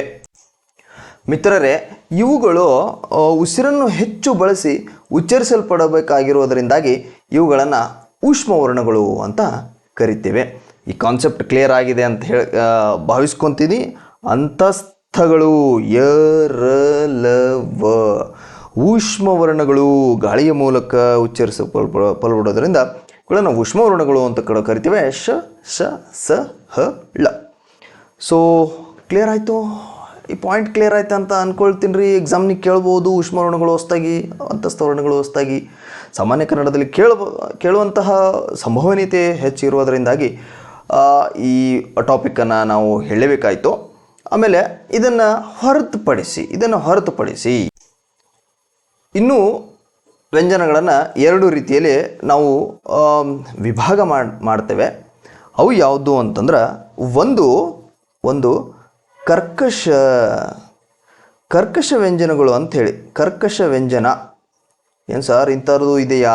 ಹೌದ್ರಿ, ಹಿಂಗೂ ಐತ್ರಿ ಕರ್ಕಶ ವ್ಯಂಜನಗಳು ಅಂತದವು. ಇದನ್ನು ಉಚ್ಚಾರ ಮಾಡುವಾಗ ಕರ್ಕಶದಿಂದ ಉಚ್ಚರಿಸಲ್ಪಟ್ಟರೆ ಅವುಗಳು ಕರ್ಕಶ ವ್ಯಂಜನಗಳು. ಅವು ಯಾವುವು? ಯ ರ ಲ ಒಂದು ನಿಮಿಷ, ಇಲ್ಲೊಂದು ಚೂರು ಮಿಸ್ಟೇಕ್ ಆಗ್ಯದ ನೋಡ್ರಿ. ಕರ್ಕಶ ವ್ಯಂಜನಗಳು ಯಾವುವು ಅಂದರೆ, one minute sorry for that. ಹಾಂ, ಓಕೆ. ಕರ್ಕಶ ವ್ಯಂಜನಗಳು ಯಾವುವು ಅಂತಂದರೆ ಶ ಶ ಸ ಳ, ಶ, ಶ, ಸ, ಳ ಇವು ಕರ್ಕಶ ವ್ಯಂಜನಗಳು. ಯಾಕಂದರೆ ಇವನು ಉಚ್ಚಾರ ಮಾಡುವಾಗ ಕರ್ಕಶದಿಂದ ಉಚ್ಚಾರ ಮಾಡ್ತೇವೆ ನಾವು, ಕರ್ಕಶ ಉಂಟಾಗ್ತದೆ. ಇದರ ಜೊತೆಗೆ ವರ್ಗೀಯ ವ್ಯಂಜನದ ಮೊದಲನೆಯ ಸಾಲು ಅಂದರೆ ಮೊದಲನೆಯ ವರ್ಗ ಮತ್ತು ಎರಡನೆಯ ವರ್ಗೀಯ ವ್ಯಂಜನದ ಪ್ರತಿ ವರ್ಗದಲ್ಲಿನ ಮೊದಲ ಎರಡು ವ್ಯಂಜನಗಳು. ಈಗ ಕ, ಖ, ಗ, ಘ, ಚ, ಛ, ಟ, ಠ, ತ, ಥ, ಪ, ಫ ಇವು ಕರ್ಕಶ ವ್ಯಂಜನಗಳು ಅಂತ ಇವನು ಕರಿತೇವೆ. ಪ್ರತಿ ವರ್ಗದ ವರ್ಗೀಯ ವ್ಯಂಜನಗಳಲ್ಲಿನ ಪ್ರತಿ ವರ್ಗದಲ್ಲಿಯ ಮೊದಲ ಎರಡು ವ್ಯಂಜನಗಳು ಇವು ಕರ್ಕಶ ವ್ಯಂಜನಗಳು. ಇನ್ನೊಂದು ಉಚ್ಚರಿಸಲ್ಪಡುವಾಗ ಮೃದು ಉಚ್ಚಾರ ಬಂತು ಅಂತಂದರೆ ಅವುಗಳನ್ನು ಮೃದು ವ್ಯಂಜನಗಳು ಅಂತ ಕರಿತೇವೆ. ಆ ಮೃದು ವ್ಯಂಜನಗಳು ಯಾವುವು ಅಂತಂದರೆ ಯ, ರ, ಲ, ವ, ಹ. ನೋಡ್ರಿ, ಇದನ್ನು ಹೇಳಬೇಕಾದಾಗ ಮೃದು ಪ್ರೊನೌನ್ಸಿಯೇಷನ್ ಬರ್ತದೆ, ಭಾಳ ಸ್ಮೂತ್ ಉಚ್ಚಾರ ಬರ್ತದೆ. ಇದ್ರ ಜೊತೆಗೆ ವರ್ಗೀಯ ವ್ಯಂಜನಗಳಲ್ಲಿ 3, 4 ಮತ್ತು 5ನೇಯ ವ್ಯಂಜನಗಳು ಅವು ಏನಂತ ಕರೆಸ್ಕೊಳ್ತಾವ್ರಿ? ಮೃದು ವ್ಯಂಜನಗಳು ಅಂತ ಕರೆಸ್ಕೊಳ್ತಾವು. ಅಷ್ಟು ಡೆಪ್ತಲ್ಲಿ ಕೇಳಲಿಕ್ಕಿಲ್ಲ, ಬಟ್ ಅಂತಸ್ಥ ವರ್ಣಗಳು, ಊಷ್ಮ ವರ್ಣಗಳ ಬಗ್ಗೆ ನಮ್ಗೆ ಆ ಕಾನ್ಸೆಪ್ಟು ಕ್ಲಿಯರಾಗಿ ಇರಬೇಕಾಗ್ತೈತಿ. ಅರ್ಥ ಆಗ್ತಿದೆನಾ? ಓಕೆ ಮಿತ್ರರೇ, ಈಗ ನೋಡ್ರಿ ಯಾವ್ದ್ಯಾವ್ದು ಮುಗೀತು ರೀ? ಸ್ವರ ಮುಗೀತು, ವ್ಯಂಜನಗಳು ಮುಗೀತು, ಹೌದ್ರಾ? ಸೊ ಇದು ಆದ ನಂತರ ಇಲ್ಲೊಂದಿಷ್ಟು ಶುಭ ನುಡಿಗಳು ನಿಮಗೆ ಕಾಣಿಸ್ತಾ ಇದ್ದಾವು. ಇದ್ರದ್ದೇನು ಸರ್ ಹಕೀಕತ್ ಅಂತ ಅನ್ಬೇಡ್ರಿ, ಇವು ಹಕೀಕತ್ ಇರ್ತಾವೆ. ಇವು ಹೀಗೆ ಮತ್ತು ಡಿಸ್ಕ್ರಿಪ್ಟಿವ್ ಅಂದಮೇಲೆ ಇವು ಇರೋಕೆ ಇವು ನೋಡ್ರಿ. ಇಲ್ಲಿ ಸದ್ಗುಣಗಳಿರುವಲ್ಲಿ ಸದ್ಗತಿ ಇದೆ. ಇವನು ಏನು ಮಾಡೋ ಚಾನ್ಸಸ್ ಇರುತ್ತಾ ಅಂತಂದ್ರೆ ಇಲ್ಲಿ ಸದ್ಗುಣಗಳು ಇರುವಲ್ಲಿ ಅಂತ ಕೊಟ್ಟು ಮುಂದೆ ಡ್ಯಾಶ್ ಕೊಟ್ಬಿಡ್ತಾನೆ ರೀ. ಈ ಡಿಸ್ಕ್ರಿಪ್ಟಿವ್ ಅನ್ನೋದು ಕ್ವಶನ್ ಐತೆ ನೋಡ್ರಿ. ಡಿಸ್ಕ್ರಿಪ್ಟಿವ್ ಅನ್ನೋದು ಒಂದು ಪೇಪರ್ ಐತೆ ನೋಡ್ರಿ. ಆ ಪೇಪರು ಈ ಹಿಂದೆ 100 ಮಾರ್ಕ್ಸ್ ಸಿಗಿತ್ತು ರೀ. ಅದು ಅಲ್ಲಿ 1 ಮಾರ್ಕ್ಸಿಂದು, 2 ಮಾರ್ಕ್ಸಿಂದು, 3, 4 ಎಲ್ಲವೂ ಬರ್ತಿದ್ರು, ಮಿಕ್ಸ್ ಒಳಗೆ ಬಿಡ್ತಿದ್ರು ಅವರು. ಅಲ್ಲಿ ಒಂದಿಷ್ಟು ಗಾದೆ ಮಾತುಗಳನ್ನು ಬಿಟ್ಟ ಸ್ಥಳದಲ್ಲಿ ಕೊಟ್ಟು ಅದನ್ನ ಫಿಲ್ ಮಾಡಿರಿ ಅನ್ನೋದು ಈ ಟೈಪ್ ಮಾಡ್ತಿದ್ರು ಅವ. ಸೊ ಈ ಸಲ 50 ಮಾರ್ಕ್ಸ್ ಆಗಿರೋದ್ರಿಂದ ಅಷ್ಟು 50 ಮಾರ್ಕ್ಸನ್ನು ಹೆಂಗೆ ಕವರ್ ಮಾಡ್ತಾನೆ, ಇಲ್ಲಿ ಇಂಥವೆಲ್ಲ ಕೇಳ್ತಾನೆ ಅನ್ನೋದು ಡೌಟೆಡ್ಡು. ಬಟ್ ನಮಗೆ ಗೊತ್ತಿರಲಿ ಏನು, ಸದ್ಗುಣಗಳಿರುವಲ್ಲಿ ಸದ್ಗತಿ ಇದೆ. ನೋಡ್ರಿ, ಇವುಗಳನ್ನು ಕೊಟ್ಟು ಇವುಗಳ ಬಗ್ಗೆ ಒಂದು 5 ಲೈನ್ ಬರಿ ಅಂತಲೂ ಹೇಳ್ಬೋದು, ಅಥವಾ ಏನು ಬಿಟ್ಟ ಸ್ಥಳನೂ ಕೇಳಬಹುದು, ಹೆಂಗಾದರೂ ಕೇಳ್ಬೋದು ರೀ. ನಮಗೆ ಈ ಥರದ ನುಡಿಗಳು, ಶುಭ ನುಡಿಗಳು, ನಾಣ್ಣುಡಿಗಳು, ಗಾದೆ ಮಾತುಗಳು ಇವೆಲ್ಲ ನಮ್ಗೆ ಗೊತ್ತಿರ್ಬೇಕು ರೀ. ನೋಡ್ರಿ, ಒಳ್ಳೆಯ ಗುಣ ಇದ್ದಲ್ಲಿ ಒಳ್ಳೇದಾಗ್ತೈತಿ, ಒಳ್ಳೇದಿರ್ತೈತಿ, ಒಳ್ಳೆಯ ವಾತಾವರಣ ಉಂಟಾಗ್ತೈತಿ ಅಂತ ಹೇಳುವಂತಹ ತಾತ್ಪರ್ಯವನ್ನು ಒಳಗೊಂಡಿರುವಂತಹ ಒಂದು ಶುಭ ವ್ಯಾಖ್ಯಾನ ಅಥವಾ ಶುಭ ವಾಕ್ಯ ಅಂತ ನಾವು ಇದನ್ನು ಪರಿಗಣಿಸಬಹುದಾಗಿದೆ. ಇನ್ನು ಎರಡನೇದು, ನಿಸ್ವಾರ್ಥ ಸೇವೆಗೆ ಡ್ಯಾಶ್ ಅಗ್ರ ಪೂಜೆ. ನೋಡ್ರಿ, ನಿಸ್ವಾರ್ಥದಿಂದ ಕೆಲಸ ಮಾಡಿದಾಗ ಅದಕ್ಕೆ ಆ ಕ್ಷಣಕ್ಕೆ ಪ್ರತಿಫಲ ಸಿಗದೇ ಇರಬಹುದು, ಆದರೆ ಮುಂದೊಂದು ದಿನ ಅದು ಏನಾಗುತ್ತೆ ಅಂತಂದ್ರೆ ಹೆಚ್ಚಿನ ರೀತಿಯಲ್ಲಿ ಪೂಜನೀಯವಾಗಿರ್ತದೆ, ಪೂಜೆಗೆ ಅರ್ಹವಾಗಿರ್ತದೆ. ಆಮೇಲೆ ಎಲ್ಲರ ಬೆಂಬಲಕ್ಕೆ ಅರ್ಹವಾಗಿರುತ್ತದೆ. ಆಮೇಲೆ ಎಲ್ಲರ ಒಂದು ಆಂತರಿಕ ಮತ್ತು ಬಾಹ್ಯ ಬೆಂಬಲಕ್ಕೆ ಅರ್ಹವಾಗಿರುತ್ತದೆ. ಎಲ್ಲ ರೀತಿಯಿಂದಲೂ ಕೂಡ ಅದು ಅಗ್ರಗಣ್ಯ ಅಂತ ಹೇಳ್ಬೋದು. ಆ ಸೇವೆಯಲ್ಲಿ ಯಾವುದೇ ಸ್ವಾರ್ಥ ಇರಬಾರದು ಎಂಬತಕ್ಕಂತಹ ತಾತ್ಪರ್ಯವನ್ನು ಒಳಗೊಂಡಿರುವಂತಹ ವ್ಯಾಖ್ಯಾನವನ್ನು ನಾವು ಎರಡನೆಯ ವಾಕ್ಯದಲ್ಲಿ ನೋಡಬಹುದು. ಇನ್ನು ಮೂರನೆಯದು, ಪರೋಪಕಾರವೇ ಪರಮಶ್ರೇಷ್ಠ ಗುಣ ಅಂಥೇಳಿ.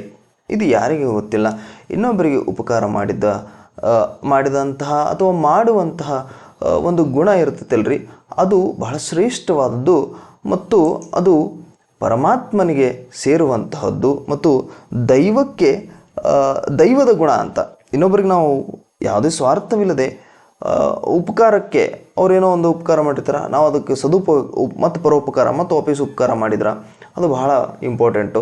ಈಗಿನ ಕಾಲಮಾನಘಟ್ಟದಲ್ಲಿ ಇಂತಹ ಮೌಲ್ಯಗಳನ್ನು ನಾವು ತುಂಬ ಕಡಿಮೆಯಾಗಿ ಕಾಣ್ತೇವೆ. ಸ್ವಾರ್ಥ ಜೀವನವನ್ನು ನಡೆಸತಕ್ಕಂತಹ ಮನುಷ್ಯ ಆಸೆಯಿಂದ ಬಿದ್ದು, ಬರೀ ಆಸೆ ಇಲ್ಲ, ದುರಾಸೆಯಿಂದ ಬಿದ್ದು ಈ ಥರದ ಮೌಲ್ಯಗಳನ್ನು ಮತ್ತು ನೀತಿಗಳನ್ನು ತಮ್ಮ ಜೀವನದಿಂದ ಅದನ್ನು ಬಹಳ ದೂರದಲ್ಲಿ ಇದ್ದಾನೆ ಮನುಷ್ಯ ಅಂತ ನಾವು ಹೇಳ್ಬೋದು. ಈ ಥರದ ಒಂದಿಷ್ಟು ಶುಭ ನುಡಿಗಳನ್ನು ಗೊತ್ತಿರಬೇಕು ಮತ್ತು ಇದ್ರ ಬಗ್ಗೆ ಬರೀರಿ ಅಂದಾಗ ಒಂದಿಷ್ಟು ನಾವು ಆಲೋಚನೆಗಳನ್ನು, ಆ ಥರದ ತೂಕವುಳ್ಳಂತಹ ಮೌಲ್ಯವುಳ್ಳಂತಹ ಪದಗಳನ್ನು ಬಳಕೆ ಮಾಡೋದರಿಂದಾಗಿ ನಮ್ಮ ಬರವಣಿಗೆ ತುಂಬ ಆಕರ್ಷಿತವಾಗಿರುತ್ತದೆ ಮತ್ತು ಅಂಕಗಳು ಹೆಚ್ಚಿನ ರೀತಿಯಲ್ಲಿ ಸಿಗ್ತವೆ ಅಂತಕ್ಕಂಥದ್ದಕ್ಕೆ ಇದೊಂದಿಷ್ಟು ಒಂಚೂರು ನಾನು ನಿಮ್ಗೆ ಹಿಂಟ್ ಕೊಡಬಲ್ಲೆ. ಹಾಗಾದರೆ ಮುಂದಕ್ಕೆ ಹೋಗೋಣ. What is the next? Okay ಮಿತ್ರರೇ, ಮುಂದಿನ ಕಾನ್ಸೆಪ್ಟ್ ಬಂದು ಗುಣಿತಾಕ್ಷರ. ಗುಣಿತಾಕ್ಷರಗಳು ಅಂತಂದ್ರೆ ಏನು ಅನ್ನೋದು ಮೊದಲು ನಮಗೆ ಗೊತ್ತಿರಬೇಕಾಗ್ತೈತಿ. ಏನು ಗುಣಿತಾಕ್ಷರ ಅಂತಂದರೆ ಅಪೂರ್ಣ ಅಕ್ಷರಗಳಿಗೆ ಸ್ವರಗಳು ಸೇರಿ ಅದಕ್ಕೊಂದು ಸ್ಪಷ್ಟವಾಗಿರತಕ್ಕಂಥ ಉಚ್ಚಾರ ದೊರಕಿ ಹೊಸ ಅಕ್ಷರಗಳು ಲಭಿಸ್ತವೆ. ಅರ್ಧ ಅಕ್ಷರನಾ ಅಂತ ನೀವು ಡೌಟ್ ಬರಬಹುದು. ಎಸ್, ಅರ್ಧ ಅಕ್ಷರ. ಅದು ಅಕ್ಷರ ಪೂರ್ತಿ ಆಗಿರೋದಿಲ್ಲ, ಅದು ನಾವು ಅದನ್ನು ಅಪೂರ್ಣ ಅಕ್ಷರ ಅಂತ ಕರಿತೀವಿ. ಕ ಬರೋದು ವ್ಯಂಜನ ಕೊಡ್ತೀವಿ ನೋಡ್ರಿ. ಕ ಅಲ್ಲಿ ಕಾಣಿಸ್ತಾ ಇದೆ ಅಂತ ಅನಿಸುತ್ತೆ ನನಗೆ. I think it's very visible. Okay, ಇಲ್ಲಿ ಕಾಣಿಸುತ್ತೆ ನೋಡ್ರಿ, ಉದಾಹರಣೆ ಕೊಟ್ಟಿದ್ದಾರೆ ನೋಡ್ರಿ. ಅಲ್ಲಿ ಕ ಬರೋದು ವ್ಯಂಜನ ಕೊಟ್ಟರೆ ಅದು ಅಪೂರ್ಣ ಅಕ್ಷರ ರೀ.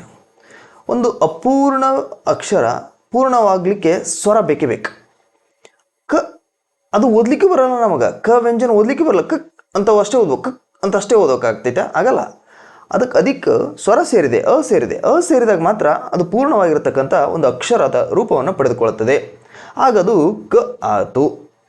ಅದಕ್ಕೆ ಆ ಸೇರಿದರೆ ಕ ಆಯಿತು. ಅದಕ್ಕೆ ಸ್ವರ ಈ ಸೇರಿದರೆ ಕಿ ಆಯಿತು. ಹೀಗೆ ವ್ಯಂಜನಗಳಿಗೆ ಸ್ವರಗಳು ಸೇರಿ ಆಗುವ ಅಕ್ಷರಗಳನ್ನು ಗುಣಿತಾಕ್ಷರಗಳು ಎಂದು ಕರೀತೇವೆ. ನಾವು ಅದನ್ನು ಬಳ್ಳಿಗಳು ಅಂತಲೂ ಕೂಡ ಕರಿತೀವಿ. ಬಳ್ಳಿ ಬರೀರಿ ಕಕ್ಕಂಬಳಿ ಅಂತಿದ್ರು ಶಾಲೆಗೆ ಸಣ್ಣ ಹುಡುಗರಿದ್ದಾಗ ಸರ್ಸು, ಅಥವಾ ನೀವು ಶಾಲೆಗೊಳಗೆ ಹುಡುಗರು ಹೇಳ್ತಿರ್ತೀವಿ ನೋಡ್ರಿ, ಕಕ್ಕಂಬಳಿ ಬರ್ರಿ ಅಂತೇಳಿ. ಕಾಲಿಗೆ ಕುಂತು ಏನು ಮಾಡ್ತೀರ, ನಂದು ಎಕ್ಸಾಮ್ ಐತಿ, ಓದೈತಿ, ನೀವು ಕಕ್ಕಂಬಳಿ ಬರೋದು ಕೂತ್ಬರ್ರಿ ಅಂತ ಹೇಳ್ತಿರ್ತೀರಿ ನೋಡ್ರಿ ಕ್ಲಾಸ್ನಾಗ. ಸೊ ಹಂಗೆ ಇಲ್ಲಿ ಹೇಳ್ಬೇಕಾಗ್ತಿತ್ತು ನಾವು. ಈಗ ಹೋಗ್ಲ್ರಿ, ಕಾನ್ಸೆಪ್ಟಿಗೆ ಹೋಗ್ಬಿಡೋಣ, ಈಗೆಲ್ಲ ನಗ್ಚಾಟಿಗೆ ಮಾಡೋ ಒಂದು ಟೈಮ್ ಇಲ್ಲಿ. ಈಗ ಹಂಗೈತಿ, ಈಗ ಪರೀಕ್ಷೆ ಹಂಗೆ ಬಂದ್ಬಿಟ್ಟದ. ಈಗ ಎಲ್ಲ ಒಂದೊಂದು ನಿಮಿಷನೂ ಕೂಡ ಇಂಪಾರ್ಟೆಂಟ್ ಆಗಿಬಿಟ್ಟೈತಿ. ನಮಗೆ ನಿದ್ದೆ ಬಂದೈತಿ, ನಿಮಗೆ ಟೈಮು ನಿದ್ದೆ ಬರೋಲ್ದು. ಹೆಂಗದ ನೋಡ್ರಿ ಟೈಮ್, ನೋಡ್ರಿ ಒಂದೊಂದು ಟೈಮ್ನೊಳಗೆ ನಮಗೆ ನಿದ್ದೆ ಬರೋಲ್ಲ, ನಿಮಗೆ ನಿದ್ದೆ ಬರ್ತೈತಿ. ಈಗ ನಮಗೆ ನಿದ್ದೆ ಬಂದಾಗ ನಿಮಗೆ ನಿದ್ದೆ ಬರೋಂಗಲ್ಲ, ನಮಗೆ ನಿದ್ದೆ ಬರಲಾರ್ದ ನಿಮಗೆ ನಿದ್ದೆ ಬರ್ತಿರ್ತದೆ. ಮಜಾ ಕೊಟ್ಟೈತಿ ನೋಡ್ರಿ ಜಗತ್ತಿದು. ಹೋಲ್ಬಿಡ್ರಿ, ಇಲ್ಲಿ ಬರ್ರಿ ಮುಂದಕ್ಕೆ ಹೋಗಿ. ಏನದ ವ್ಯಂಜನಗಳಿಗೆ ಸ್ವರಗಳು ಸೇರಿ ಆದ್ರೆ ಅದು ಗುಣಿತಾಕ್ಷರ, ಇದು ಗೊತ್ತೈತಿ ನಿಮ್ಗೆ. ಆಮೇಲೆ ಇಲ್ಲಿ ಇದ್ರೊಳಗೆ ನೋಡ್ರಿ, ಗುಣಿತಾಕ್ಷರದೊಳಗೆ ಸಂಯುಕ್ತಾಕ್ಷರ ಅಂತೈತಿ. ಸಂಯುಕ್ತಾಕ್ಷರ ಅಂದ್ರೆ ಸಂಯುಕ್ತ ಅಂದ್ರೆ ಕೂಡೋದು. ಎರಡು ಅಥವಾ ಎರಡಕ್ಕಿಂತ ಹೆಚ್ಚು ವ್ಯಂಜನಗಳಿಗೆ, ಒಂದು ಸ್ವರ ಸೇರಿ ಆಗುವ ಅಕ್ಷರವೇ ಸಂಯುಕ್ತಾಕ್ಷರ. ಎರಡು ಅಥವಾ ಎರಡಕ್ಕಿಂತ ಹೆಚ್ಚು ವ್ಯಂಜನಗಳಿಗೆ ಒಂದು ಸ್ವರ ಸೇರಿ ಆಗುವ ಅಕ್ಷರವೇ ಸಂಯುಕ್ತಾಕ್ಷರ ಅಂತ ಕರಿತೇವೆ. ಈ ಸಂಯುಕ್ತ ಅಕ್ಷರದಲ್ಲಿ ಎರಡು ವಿಭಾಗಗಳನ್ನು ನಾವು ನೋಡ್ತೇವೆ. ಒಂದು ಸಜಾತಿಯ ಸಂಯುಕ್ತಾಕ್ಷರ, ಮತ್ತೊಂದು ವಿಜಾತಿಯ ಸಂಯುಕ್ತಾಕ್ಷರ. ಸಜಾತಿಯ ಸಂಯುಕ್ತಾಕ್ಷರ ಅಂದರೂ ಕೂಡ ನಿಮ್ಗೆ ಈಗಾಗಲೇ ಗೊತ್ತೈತ್ರಿ. ಒಂದೇ ಜಾತಿಯ ಎರಡು ವ್ಯಂಜನಗಳು ಒಂದಕ್ಕೊಂದು ಸೇರಿದರೆ ಅದನ್ನು ಸಜಾತಿಯ ಸಂಯುಕ್ತಾಕ್ಷರ ಅಂತ ಕರಿತೀವಿ. ಒಂದೇ ಜಾತಿ ಎರಡು ವ್ಯಂಜನ. ಈಗ ಕ ಒತ್ತಿತ್ತಂದ್ರೆ ಕದ ಬರಬೇಕಪ್ಪ, ಚ ಒತ್ತಿತ್ತಂದ್ರೆ ಚದ ಬರಬೇಕು, ಟ ಒತ್ತಿತ್ತಂದ್ರೆ ಟದ ಬರಬೇಕು. ಆ ಅಕ್ಷರದ್ದೇ ಒತ್ತಕ್ಷರ ಬಂತಂದ್ರೆ ಅವುಗಳನ್ನು ನಾವು ಸಜಾತಿಯ ಸಂಯುಕ್ತಾಕ್ಷರ ಅಂತ ಕರಿತೀವಿ. ಇಲ್ಲೊಂದು ಐತೆ ನೋಡ್ರಿ, ಅ ಆದಮೇಲೆ ಕ ವ್ಯಂಜನ್ ಎರಡು ಬರ್ದಾರ. ಯಾಕೆ ಕ ವ್ಯಂಜನ್ ಬರ್ದಾರ ಅಂದ್ರೆ ಇಲ್ಲಿ ಕ ಎಂಬತಕ್ಕಂತಹ ವರ್ಗೀಯ ವ್ಯಂಜನಕ್ಕೆ ಅದೇ ಕ ಆಕಾರದೊಳಗೆ ಒತ್ತಕ್ಷರ ಬಂದಿರ್ತೈತಿ. ಅಂದ್ರೆ ಒತ್ತಕ್ಷರ ಬಂದಾಗ ಎರಡು ಕ ಬಂದಿರ್ತಾವು. ಅದಕ್ಕೆ ಲಾಸ್ಟಿಗೆ ಯಾಕೆ ಬರ್ತೀವಿ ಅಂದ್ರೆ ಇಲ್ಲಿ ಕ ವ್ಯಂಜನ ಐತ್ರಿ, ಲಾಸ್ಟಿಗೆ ಆ ಕ ಅಲ್ಲಿ ಬಿಡಿಸಿ ಬರೆದಾಗ ಕೊನೆಗೆ ಸ್ವರದಿಂದ ಅದು ಏನಾಗುತ್ತೆ ರೀ ಅಂತಂದ್ರೆ ಕೊನೆಯಾಗುವುದರಿಂದಾಗಿ ಇಲ್ಲಿ ಕೊನೆಗೆ ಎಂಬತಕ್ಕಂಥ ಸ್ವರ ಬಂದಿದೆ. ಇವುಗಳನ್ನು ಆಯಾ ವ್ಯಂಜನದ್ದೇ ಒತ್ತಕ್ಷರಗಳು ಬಂದರೆ ಅವುಗಳಿಗೆ ಸಜಾತಿಯ ಸಂಯುಕ್ತ ಅಕ್ಷರ ಅಂತ ಕರಿತೇವೆ. ಎಸ್, ಇದು ಭಾಳ ಈಸಿ ಕಾನ್ಸೆಪ್ಟ್. ಇದು ನಿಮ್ಗೆ ಆಗಲೇ ಗೊತ್ತಿರುತ್ತೆ, ಜಾಸ್ತಿ ಎಕ್ಸ್ಪ್ಲನೇಷನ್ ನಾನು ಮಾಡ್ಲಿಕ್ಕೆ ಹೋಗಲ್ಲ. ಅಲ್ಲಿ ಎಕ್ಸಾಂಪಲ್ ಅದ ನೋಡ್ರಿ. ಅಪ್ಪ ಪಗ್ ಪ ಒತ್ತಕ್ಷರ ಐತಿ, ಅಮ್ಮ ಮಗ್ ಮ ಒತ್ತಕ್ಷರ ಐತಿ, ಅಣ್ಣ ನಕ್ ನ ಒತ್ತಕ್ಷರ, ಅಕ್ಕರ ಕ ಕ ಒತ್ತಕ್ಷರ, ಅಕ್ಕಪಕ್ಕ ಕ ಕ ಒತ್ತಕ್ಷರ, ರಕ್ಕಸ ಕ ಕ ಒತ್ತಕ್ಷರ ಇತ್ಯಾದಿ. ಇದು ಸಂಯುಕ್ತಾಕ್ಷರ. ಯಾವುದು? ಸಜಾತಿಯ ಸಂಯುಕ್ತಾಕ್ಷರ. ನೆಕ್ಸ್ಟ್, ಅಲ್ಲಿ ಬೇರೆ ಬೇರೆ ಜಾತಿಯ 2 ಅಥವಾ ಹೆಚ್ಚು ವ್ಯಂಜನಗಳು. ಬೇರೆ ಬೇರೆ ಜಾತಿ, ಈಗ ಒಂದೇ ಜಾತಿ ಅಲ್ರಿ, ಬೇರೆ ಜಾತಿ. ಜಾತಿ ಅಂದ್ರೆ ಮತ್ತು ಈ ನಮ್ಮ ಜಾತಿ ಅದಾವಲ್ಲ ಅವು ಅಲ್ರಿ, ಅವು ನಮ್ಮ ಅಲ್ರಿ, ನಿಮ್ಮ ಜಾತಿ ಅದಾವಲ್ಲ ಅವು ಅಲ್ಲವು, ಇವು ಬೇರೆ. ಇಲ್ಲಿ ಬೇರೆ ಬೇರೆ ಜಾತಿಯ 2 ಅಥವಾ ಹೆಚ್ಚು ವ್ಯಂಜನಗಳು ಸ್ವರದ ಸಹಾಯದಿಂದ ಒಂದಕ್ಕೊಂದು ಕೂಡಿಕೊಂಡು ಉಂಟಾಗುವ ಅಕ್ಷರವೇ ವಿಜಾತಿಯ ಸಂಯುಕ್ತಾಕ್ಷರ. ಅಂದ್ರೆ ಆದಾ ವ್ಯಂಜನಕ್ಕೆ ಅದರದ್ದು ಒತ್ತಕ್ಷರ ಬಂದಿರಬಾರ್ದು, ಬೇರೆದು ಬಂದಿರ್ಬೇಕು. ಅಲ್ಲಿ ನೋಡ್ರಿ ಭಕ್ತ ಅಂತ ಐತ್ರಿ. ಭಕ್ತ ಅಂದಾಗ ಅಲ್ಲಿ ಬಿಡಿಸೋದು ನೋಡ್ರಿ, ಬಿಡಿಸಿ ಬರೀಬೇಕು. ಇದು ಭಾಳ ಇಂಪಾರ್ಟೆಂಟ್, ಇದು ಕಲಿಬೇಕು ನೀವು, ಇದನ್ನು ಬಿಡಿಸಿ ಬರೋದು. ಯಾಕಂದ್ರೆ ನಾಳೆ ಎಕ್ಸಾಮ್ನಾಗಿಂತ ಒಂದು ಕೊಟ್ಟು ಬಿಡ್ತಾನೆ ರೀ, ಬಿಡಿಸಿ ಬರೀ ಅಂದ್ಬಿಡ್ತಾನೆ. ನೀವು ಇಂಜಿನಿಯರ್ ಓದಿ ಹುಡ್ರು, ಇವು ಬಿ ಎಸ್ ಸಿ ಹುಡ್ರು ಕಕ್ಕಬಿಕ್ಕಿ ಆಗ್ಬಿಡ್ತಾವೆ. ಇದು ಬಿಡಿಸೋದು ಹೆಂಗೋ ಮರೆ, ಸಂಧಿ ಬಿಡಿಸು ಗೊತ್ತೈತೆ ನಮ್ಗೆ, ಇವು ಶಬ್ದ ಕೊಟ್ಟು ಬಿಡಿಸೋ ಅಂದ್ಬಿಟ್ಟಾನಲ್ಲ, ಏನಿದು ಅಂತಂದಾಗ ಹಿಂಗೆ ಬಿಡ್ಸೋಕೆ ಬರ್ತಿರ್ಬೇಕು. ಅಲ್ಲಿ ಹೆಂಗೆ ಬಿಡ್ಸಾನ ಅನ್ನೋದು ನೋಡ್ಕೊಳ್ರಿ. ಅಲ್ಲಿ ಬ ವ್ಯಂಜನ ಮಾಡ್ಯಾನ, ಅದು ಮಹಾಪ್ರಾಣ. ಬ ಕೆಳಗೆ ಹಿಂಗೆ ಐತೆ ನೋಡ್ರಿ ಅಲ್ಲಿ ಮಹಾಪ್ರಾಣ. ಆಮೇಲೆ ಅದಕ್ಕೆ ಕೊಟ್ಟಾನ, ಅದಕ್ಕೆ ಕೊಟ್ಟೆ ಯಾಕೆ ಬರ್ದಾನಂದ್ರೆ ಬ ಅಂದಂಗ್ರಿ ಅದು, ಹೌದ್ರಾ? ಆಮೇಲೆ ಅದಕ್ಕೆ ಕೊಟ್ಟು ಕ ವ್ಯಂಜನ ಮಾಡ್ಯಾನ, ಅದಕ್ಕೆ ಕೊಟ್ಟು ತ ಯಾಕೆ ಬರ್ದಾನಂದ್ರೆ ಕ ಕೆಳಗೆ ತ ಒತ್ತೈತೆ ಅಂತ ಅರ್ಥ ರೀ ಅದು. ಅದಾದಮೇಲೆ ಅದು ಕೊಟ್ಟಾನ ಅಂದ್ರೆ ಈಗ ಅದನ್ನು ಓದಿದಾಗ ಬ ಅ ಕ ತ ಅ ಆತ್ರಿ. ಆದ್ರೆ ಅದನ್ನು ಕರೆಕ್ಟಾಗಿ ನಾವು ಏನು ಮಾಡ್ತೀವಿ, ಮ್ಯಾಚಪ್ ಮಾಡ್ಬೇಕು. ಭಕ್ತ ಅಂದ್ರೆ ಈಗ ಕ ಕ ಕನ ಒತ್ತಕ್ಷರ ಬಂದ್ರೆ ಅದು ಸಜಾತಿಯ ಸಂಯುಕ್ತ ಅಕ್ಷರಕ್ಕಿತ್ತು. ಕ ಕ ತದ ಒತ್ತಕ್ಷರ ಬಂದೈತಿ, ಹಾಗಾಗಿ ಇದು ವಿಜಾತಿಯ ಸಂಯುಕ್ತ ಅಕ್ಷರ. ಮೇಲ್ಕೊಟ್ಟಾನ ಬೇರೆ ಬೇರೆ ಜಾತಿಯ 2 ಅಥವಾ ಹೆಚ್ಚು ವ್ಯಂಜನಗಳು ಒಂದಕ್ಕೊಂದು ಕೂಡಿಕೊಂಡು ಉಂಟಾಗುವ ಅಕ್ಷರವು ವಿಜಾತಿಯ ಸಂಯುಕ್ತ ಅಕ್ಷರ. ಉದಾಹರಣೆ ಕೊಟ್ಬಿಟ್ಟ ನೋಡ್ರಿ. ಚಕ್ರ ಕ ಕ ಬಂದಿಲ್ಲ, ರ ಒತ್ತು ಬಂದೈತಿ. ಹಾಗಾಗಿ ಬೇರೆ ಬೇರೆ ಜಾತಿಯ 2 ವ್ಯಂಜನಗಳು ಒಂದಕ್ಕೊಂದು ಕೂಡಿಕೊಂಡು ಉಂಟಾಗಿದೆ. ಆಜ್ಞೆ ಜೆ ಐತಿ ಮೇಲೆ, ಜೇಕ ಂಗ ಒತ್ತಕ್ಷರ ಐತಿ. ಸ್ತ್ರೀ ನೋಡ್ರಲ್ಲಿ ತ ಒತ್ತಕ್ಷರ ಐತಿ, ರ ಒತ್ತಕ್ಷರ. ವಸ್ತ್ರ ಸ ಕೆಳಗೆ ತ ಒತ್ತಕ್ಷರ ಐತಿ, ರ ಒತ್ತಕ್ಷರ ಐತಿ. ಹಾಗಾಗಿ ಬೇರೆ ಬೇರೆ ಜಾತಿಯ 2 ಹೆಚ್ಚು ವ್ಯಂಜನಗಳು ಕೂಡಿಕೊಂಡು ಉಂಟಾಗುವ ಅಕ್ಷರ ಹೀಗೆ ಉಂಟಾಗೈತಿ. ಸೊ ಹಾಗಾಗಿ ಇದು ಸಜಾತಿಯ ಸಂಯುಕ್ತ ಅಕ್ಷರ ಅಲ್ಲ, ವಿಜಾತಿಯ ಸಂಯುಕ್ತ ಅಕ್ಷರ. ಇದೆಲ್ಲ ನಿಮ್ಗೆ ಗೊತ್ತಿರುತ್ತಾ? ಸೊ ನಾನೀಗ ಇದನ್ನು ಜಾಸ್ತಿ ಎಕ್ಸ್ಪ್ಲನೇಷನ್ ಮಾಡ್ಲಿಕ್ಕೆ ಹೋಗಿಲ್ಲ, ಬಟ್ ಒಂದು ಗೊತ್ತಿರಲಿ, ಸಜಾತಿಯ ಸಂಯುಕ್ತ ಅಕ್ಷರಕ್ಕೆ ದ್ವಿತ್ವ ಅಂತಾರ. ದ್ವಿತ್ವ ಸಜಾತಿಯ ಸಂಯುಕ್ತ ಅಕ್ಷರಕ್ಕೆ, ಸಜಾತಿಯ ಸಂಯುಕ್ತ ಅಕ್ಷರಕ್ಕೆ ದ್ವಿತ್ವ ಅಂತಾನು ಕೂಡ ಕರೀತಾರೆ. ಇದು ನಮಗೆ ಕಾನ್ಸೆಪ್ಟ್ ಗೊತ್ತಿರಲಿ. ದ್ವಿತ್ವ ಅಂತಂದ್ರು ಒಂದು, ಸಜಾತಿಯ ಸಂಯುಕ್ತ ಅಕ್ಷರ ಅಂತಂದ್ರು ಕೂಡ ಒಂದೇ. ಗೊತ್ತಾತ್ರಿ? ಇದು ಕಾನ್ಸೆಪ್ಟ್ ನಿಮಗೆ ಕ್ಲಿಯರ್ ಆಯ್ತು? ಓಕೆನಾ? ನೋಡ್ರಿ, ಇಲ್ಲಿ ಡಿಸ್ಕ್ರಿಪ್ಟಿವ್ ಅಂತ ಹೇಳಿದ್ವಲ್ಲ, ಸೊ ಅದರೊಳಗೆ ಹಿಂಗೂ ಕೂಡ ಕ್ವಶನ್ಸ್ ಕೇಳ್ಬೋದು. ಸಂಯುಕ್ತ ಅಕ್ಷರಗಳು ಎಂದರೇನು? ಅವಾಗೇನು ಬರೀತೀರಿ ಹೇಳ್ರಿ? ಬರೆಯಂಗಿಲ್ಲ, ಬರಿಬೇಕ್ರಿ. ಸಂಯುಕ್ತ ಅಕ್ಷರ ಅಂದ್ರೆ ಏನಂತಂದ್ರೆ ಇಲ್ಲೇನು ಹೇಳಿತಾಗಲೇ ನಾನು 2 ಅಥವಾ 2ಕ್ಕಿಂತ ಹೆಚ್ಚು ವ್ಯಂಜನಗಳಿಗೆ ಒಂದು ಸ್ವರ ಸೇರಿ, 2 ಅಥವಾ 2ಕ್ಕಿಂತ ಹೆಚ್ಚು ವ್ಯಂಜನಗಳಿಗೆ ಒಂದು ಸ್ವರ ಸೇರಿ ಆಗುವ ಅಕ್ಷರವೇ ಸಂಯುಕ್ತಾಕ್ಷರ. ಉದಾಹರಣೆ ಕೊಡ್ರಿ ಅಂತಂದಾಗ ಉದಾಹರಣೆ ಕೊಡ್ಬೇಕು ಸಂಯುಕ್ತಾಕ್ಷರಗಳಿಗೆ. ಸಜಾತಿಯ ಸಂಯುಕ್ತಾಕ್ಷರ ಆದರೂ ಕೊಡ್ರಿ, ವಿಜಾತಿಯ ಸಂಯುಕ್ತಾಕ್ಷರ ಆದರೂ ಕೊಡ್ರಿ, ಯಾವುದಾದ್ರೂ ಕೊಡ್ರಿ. 2 ಅಥವಾ 2ಕ್ಕಿಂತ ಹೆಚ್ಚು ವ್ಯಂಜನಗಳಿಗೆ ಒಂದು ಸ್ವರ ಸೇರಿ ಆಗುವ ಅಕ್ಷರವೇ ಸಂಯುಕ್ತಾಕ್ಷರ. ನೆಕ್ಸ್ಟ್, ಇಲ್ಲಿ ಕೆಳಗೆ ಕೊಟ್ಟಿರೋ ಸಂಯುಕ್ತಾಕ್ಷರಗಳನ್ನು ಸಜಾತಿ ವಿಜಾತಿಯ ಸಂಯುಕ್ತಾಕ್ಷರವನ್ನು ವಿಂಗಡಿಸಿ ಬರೆಯಿರಿ ಅಂತ ಕೊಟ್ಟ ನೋಡ್ರಿ. ಸೊ ಇದೊಂದು ಎಕ್ಸಸೈಸ್ ಮಾಡೋಣ್ರಿ, ಇಲ್ಲೇ ಮಾಡೋಣ್ರಿ. S, very good. ಎಷ್ಟು ಶಾಣೆ ಇರ್ತೀರಿ, ಹ್ಞೂ ಅಂತೀರಿ ನೋಡ್ರಿ. ಕ ಬಂದೈತಿ ಅಂದ್ರೆ ಇದು ಯಾವುದು? ಸಜಾತಿಯ ಸಂಯುಕ್ತಾಕ್ಷರ. ನೆಕ್ಸ್ಟ್, ಪಕ್ ತ ಒತ್ತು ಬಂದೈತಿ, ಇದು ವಿಜಾತಿ. ಸಕ್ ವ ಬಂದೈತಿ, ಇದು ವಿಜಾತಿ. ರಕ ರದ್ದ ಬಂದೈತಿ, ಹಂಗಂದ್ರೆ ಇದು ಯಾವ್ದ್ರಿ? ಸಜಾತಿ. ಜಕ್ ಜದ ಬಂದೈತಿ, ಸಜಾತಿ. ಹೌದ್ರಾ? ನೆಕ್ಸ್ಟ್, ಸರ್ ಇದೆ ಮತ್ತು ನಿಧಿಗಣಿಗೆ ಏನದ ಬೇರೆ ಆಗಿದನು? ಇಲ್ಲ, ಕರೆಕ್ಟ್ ಆಗ್ಯದ. ನೆಕ್ಸ್ಟ್, ಸಕ್ ವ ಬಂದೈತಿ, ಸಕ್ ವ ಬಂದೈತಿ ಅಂದ್ರೆ ಇದು ವಿಜಾತಿ. ಸಕ ಥ ಬಂದೈತಿ, ಇದು ವಿಜಾತಿ. ಹೌದ್ರಾ? ಹಂಗಂದ್ರೆ ಯಕ ಮುಂದೆ ಏನು ಬಂದೈತ್ರಿ? ರ ಒತ್ತು ಬಂದೈತಿ. ಹೌದ್ರಾ? ಇದು ವಿಜಾತಿ. ಮತ್ತು ಎದ್ದು ಹೆಂಗಿರ್ತದೆ, ಎದ್ದು ಹಿಂಗಿರ್ತದೆ ನೋಡ್ರಿ, ಮಗೇನು ಬರಲ್ಲ. ಡ ಕ ಗ ಬಂದೈತಿ ವಿಜಾತಿ, ಮ ಕ ಮದೇ ಬಂದದ ಸಜಾತಿ. Clear point.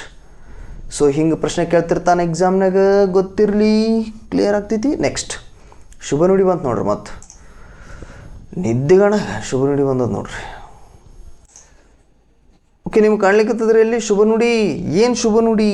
ಮಾಲಿನ್ಯ ರಹಿತ ನದಿ ಮನುಕುಲದ ಭದ್ರತೆಗೆ ಬುನಾದಿ. ನೋಡ್ರಿ ಪ್ರಾಸ ಬಂದದ ನೋಡ್ರಿ, ನದಿ ಬುನಾದಿ. ಸೊ ಇವು ಒಂಚೂರು ಹಂಗೆ ಕಣ್ಣು ಆಡಿಸಿರ್ರಿ, ಹೇಳಕ್ಕೆ ಬರೋಂಗಿಲ್ಲ, ಕೇಳ್ತಿರ್ತಾನೆ ಎಕ್ಸಾಮ್ಸಿಗೆ. ಮಾಲಿನ್ಯ ರಹಿತ ನದಿ ಮನುಕುಲದ ಭದ್ರತೆಗೆ ಬುನಾದಿ. ನದಿ ಹಾಳು ಮಾಡಬಾರ್ದು, ಹೊಲಸು ಮಾಡಬಾರ್ದು. ಹೊಲಸು ಮಾಡಲಿಲ್ಲ ಅಂದ್ರೆ ಮುಂದದು ಜನ್ರೇಷನಿಗೆ ಅದು ಏನಾಗ್ತೈತಿ, ಹೆಲ್ಪ್ ಆಗ್ತೈತಿ, ಬುನಾದಿ ಆಗ್ತೈತಿ. ನಮ್ಮ ಮಂದಿ ದೇವ್ರ ಹೆಸರಿನಾಗ ಹೋಗಿ ಮುಳಿಗೆ ಹೊಲಸು ಮಾಡಿ ನಮ್ಮ ಮಂದಿ ಬರ್ತಾವು. ಹಂಗಂತೇಳಿ ನಾವು ಪೂರ್ತಿ ವಿರೋಧಕ್ಕಲ್ರಿ. ಅಲ್ಲಿ ಒಂದು ಬಕೆಟ್ ತೊಗೊಂಡು ಹೋಗಿ ಅಲ್ಲೇ ಯಾವ್ದಾರ ಗಿಡ ಇತ್ತಂದ್ರೆ ಹೊಳಿ ದಂಡ್ಯಾಗ ಆ ಬಕೆಟ್ ನೀರು ತೊಗೊಂಡು ಗಿಡದ ಬಡ್ಡಿ ಒಳಗೆ ನಿಂತ್ಕೊಂಡು ಅಥವಾ ಗಿಡದ ಮುಂದೆ ನಿಂತ್ಕೊಂಡು ಜಳಕ ಮಾಡಿದ್ರೆ ನೀರು ಒಳ್ಳೆ ನೀರನ್ನು ಮೈ ಮೇಲೆ ಹಾಕ್ಕೊಂಡಂಗೆ ಭಾವನೆ ಬರ್ತೈತಿ. ಆ ನೀರನ್ನು ಗಿಡಕ್ಕೆ ಹೋಗಿ ಬಿದ್ದು ಅಲ್ಲಿ ಗಿಡ ಹುಟ್ಟುತ್ತೆ. ಏನು ಒಟ್ಟು ಆಲೋಚನೆ ಹೊಟ್ಟು ಬರ್ಬೇಕು. ನೆಕ್ಸ್ಟ್ ಅಶುದ್ಧ ನೀರು ಅನಾರೋಗ್ಯಕ್ಕೆ ಆಹ್ವಾನ. ನೀರಿನಿಂದ ಉಸಿರು, ನೀರಿನಿಂದ ಹಸಿರು, ಇದೆಲ್ಲ ನಿಮಗೆ ಗೊತ್ತಿರ್ತದೆ. ಸೊ ಮುಂದಕ್ಕೆ ಹೋಗಣ್ರಿ.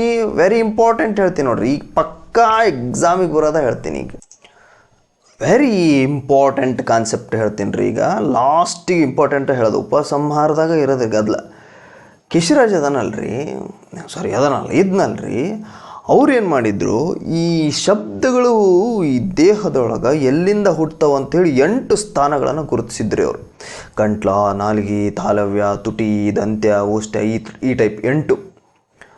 ಅದರಲ್ಲಿ ನಮಗೆ ಎಕ್ಸಾಮಿಗೆ ಪಕ್ಕಾ ಕೇಳುವಂಥದ್ದು ಹೇಳ್ತೀನಿ ರೀ. ಏನು ಅಂತಂದ್ರೆ ಫಸ್ಟ್ ಕಂಠ ಅಂದ್ರೆ ಗೊತ್ತದ ನಿಮಗೆ. ಒಂದು ನಿಮಿಷ. ಓಕೆ ನೋಡ್ರಿ, ಕಂಠದಿಂದ ಹುಟ್ಟುವಂತಹ ವರ್ಣಗಳನ್ನು ಕಂಠ್ಯ ವರ್ಣಗಳು ಅಂತ ಕರಿತೇವೆ. ಕಂಠ್ಯ ವರ್ಣಗಳು. ಕಂಠ ನೋಡ್ರಿ, ಇವು ಯಾವುವು? ಫಸ್ಟ್ ಆಫ್ ಆಲ್ ನಮಗೆ ಕಂಠದ ಸಹಾಯದಿಂದ ಹುಟ್ಟುವಂತಹ ವರ್ಣಗಳು ಯಾವುವು ಅನ್ರಿ? ಕ ನೋಡ್ರಿ, ಎಲ್ಲಿಂದ ಕಂಠದಿಂದ ಬರ್ತದೆ ನೋಡ್ರಿ, ಅದು ಖ. ಗ ಘ ಕ ಖ ಗ ಘ ಂಗ. ಹೌದ್ರ? ಕರೆಕ್ಟ? ಇವು ಎಲ್ಲವೂ ಎಲ್ಲಿ ಹುಡ್ತಾವ್ರಿ? ಇವು ಗಂಟಲ್ದಾಗ ಹುಡ್ತೈತಿ ನೋಡ್ರಿ, ಕಂಠದಾಗ. ಹಂಗಾಗಿ ಇವು ಕಂಠ್ಯ. ಇದು ನಮಗೆ ಗೊತ್ತೈತಿ. ಬಟ್ ಇನ್ನು ಇವು ಬಿಟ್ಟು ಬೇರೆ ಸ್ವರಗಳು ಮತ್ತು ವ್ಯಂಜನ ಕಂಠದಲ್ಲಿ ಹುಟ್ಟುತ್ತದೆ. ಅ ಅನ್ರಿ, ಅ ಎಲ್ಲಿ ಹುಟ್ಟತ್ರಿ? ಕಂಠದಾಗ ಹುಟ್ಟುತ್ತೆ ನೋಡ್ರಿ. ಆ ಕಂಠದಾಗ ಹುಟ್ಟುತ್ತ. ಈ ಅಲ್ಲ, ಅ. ಮತ್ತು ಯಾವುದು ಅಂದ್ರೆ ಹ ಅನ್ರಿ. ಹ ಅನ್ರಿ, ಒಂದ್ಸಲ ಅನ್ರಿ. ಹ ಎಲ್ಲಿ ಹುಟ್ಟುತ್ರಿ? ಕಂಠದಾಗ ಹುಟ್ಟುತ್ತೆ ನೋಡ್ರಿ. ಖ ಖ ಗ ಗ ಂಗ, ಅ ಆ ಹ.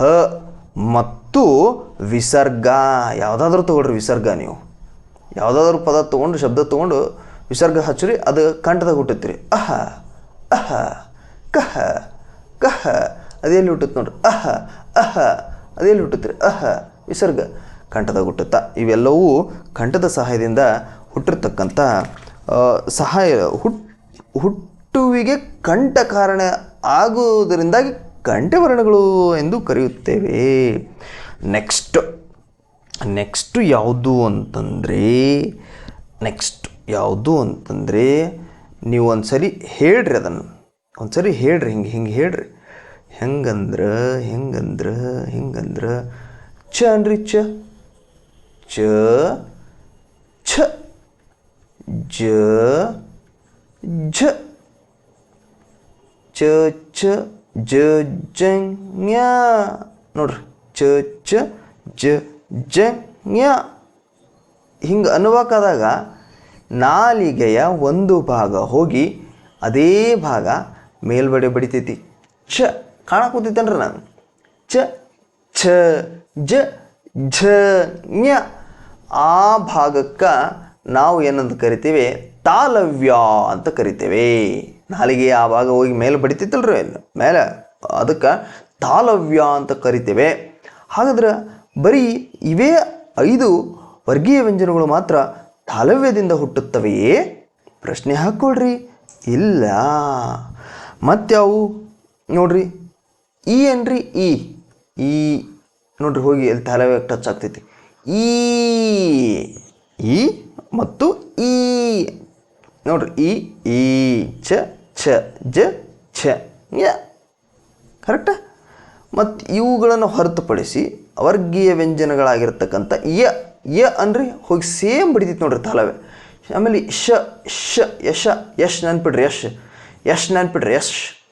ಯಶ್ ಅಂದ್ರೆ ಮತ್ತೆ ಮುಂದಿನ ಪಿಕ್ಚರ್ ಅಲ್ರಿ, ಟಾಕ್ಸಿಕಲ್ಲ. ಯಶ ಯ ಶ ಸೇಮ್ ತಾಲುವಿನ ಸಹಾಯದಿಂದ ಹುಟ್ಟುವುದರಿಂದಾಗಿ ಇವುಗಳನ್ನು ತಾಲವ್ಯಗಳು ಎಂದು ಕರೆಯುತ್ತೇವೆ. ಇವು ಬಹಳ ಇಂಪಾರ್ಟೆಂಟ್ ರೀ ಎಕ್ಸಾಮ್ಸಿಗೆ. ಈ ಕೆಳಗಿನ ಯಾವ ವರ್ಣವು ತಾಲವ್ಯದಿಂದ ಹುಟ್ಟುವುದಿಲ್ಲ ಅಂತ ಕೇಳ್ತಿರ್ತಾನ. ನಮಗದು ಪಕ್ಕ ಗೊತ್ತಿರಬೇಕು. ಕಂಠೆಗಳು ಯಾವುವು, ತಾಲವ್ಯಗಳು ಯಾವುವು. ನೆಕ್ಸ್ಟ್ 3ನೇದಕ್ಕೆ ಹೋಗಣ್ರಿ. ಓಕೆ ತಡ್ರಿ, ಇದು ಬಾಣ ಕಾಣವಲ್ದು, ಕತ್ತಲ್ದಾಗಿದ್ರದ್ದು ಒಂದು. ಹಾಂ ಓಕೆ. ನೆಕ್ಸ್ಟ್ ಯಾವುದು? ಟ ಠ ಡ ಢ ನ. ನೋಡ್ರಿ, ನಾಲಿಗೆಯ ಒಂದು ಭಾಗ ಟ ಠ ಡ ಢ ನ ಸೇಮ್ ಹೋಗಿ ನಾಲಿಗೆಯ ಮೇಲ್ಭಾಗದಲ್ಲಿರುವ ಆ ಸ್ಥಳಕ್ಕೆ ಮೂರ್ಧನ್ಯಾಂತರ, ಮೂರ್ಧ ಅಂತರ.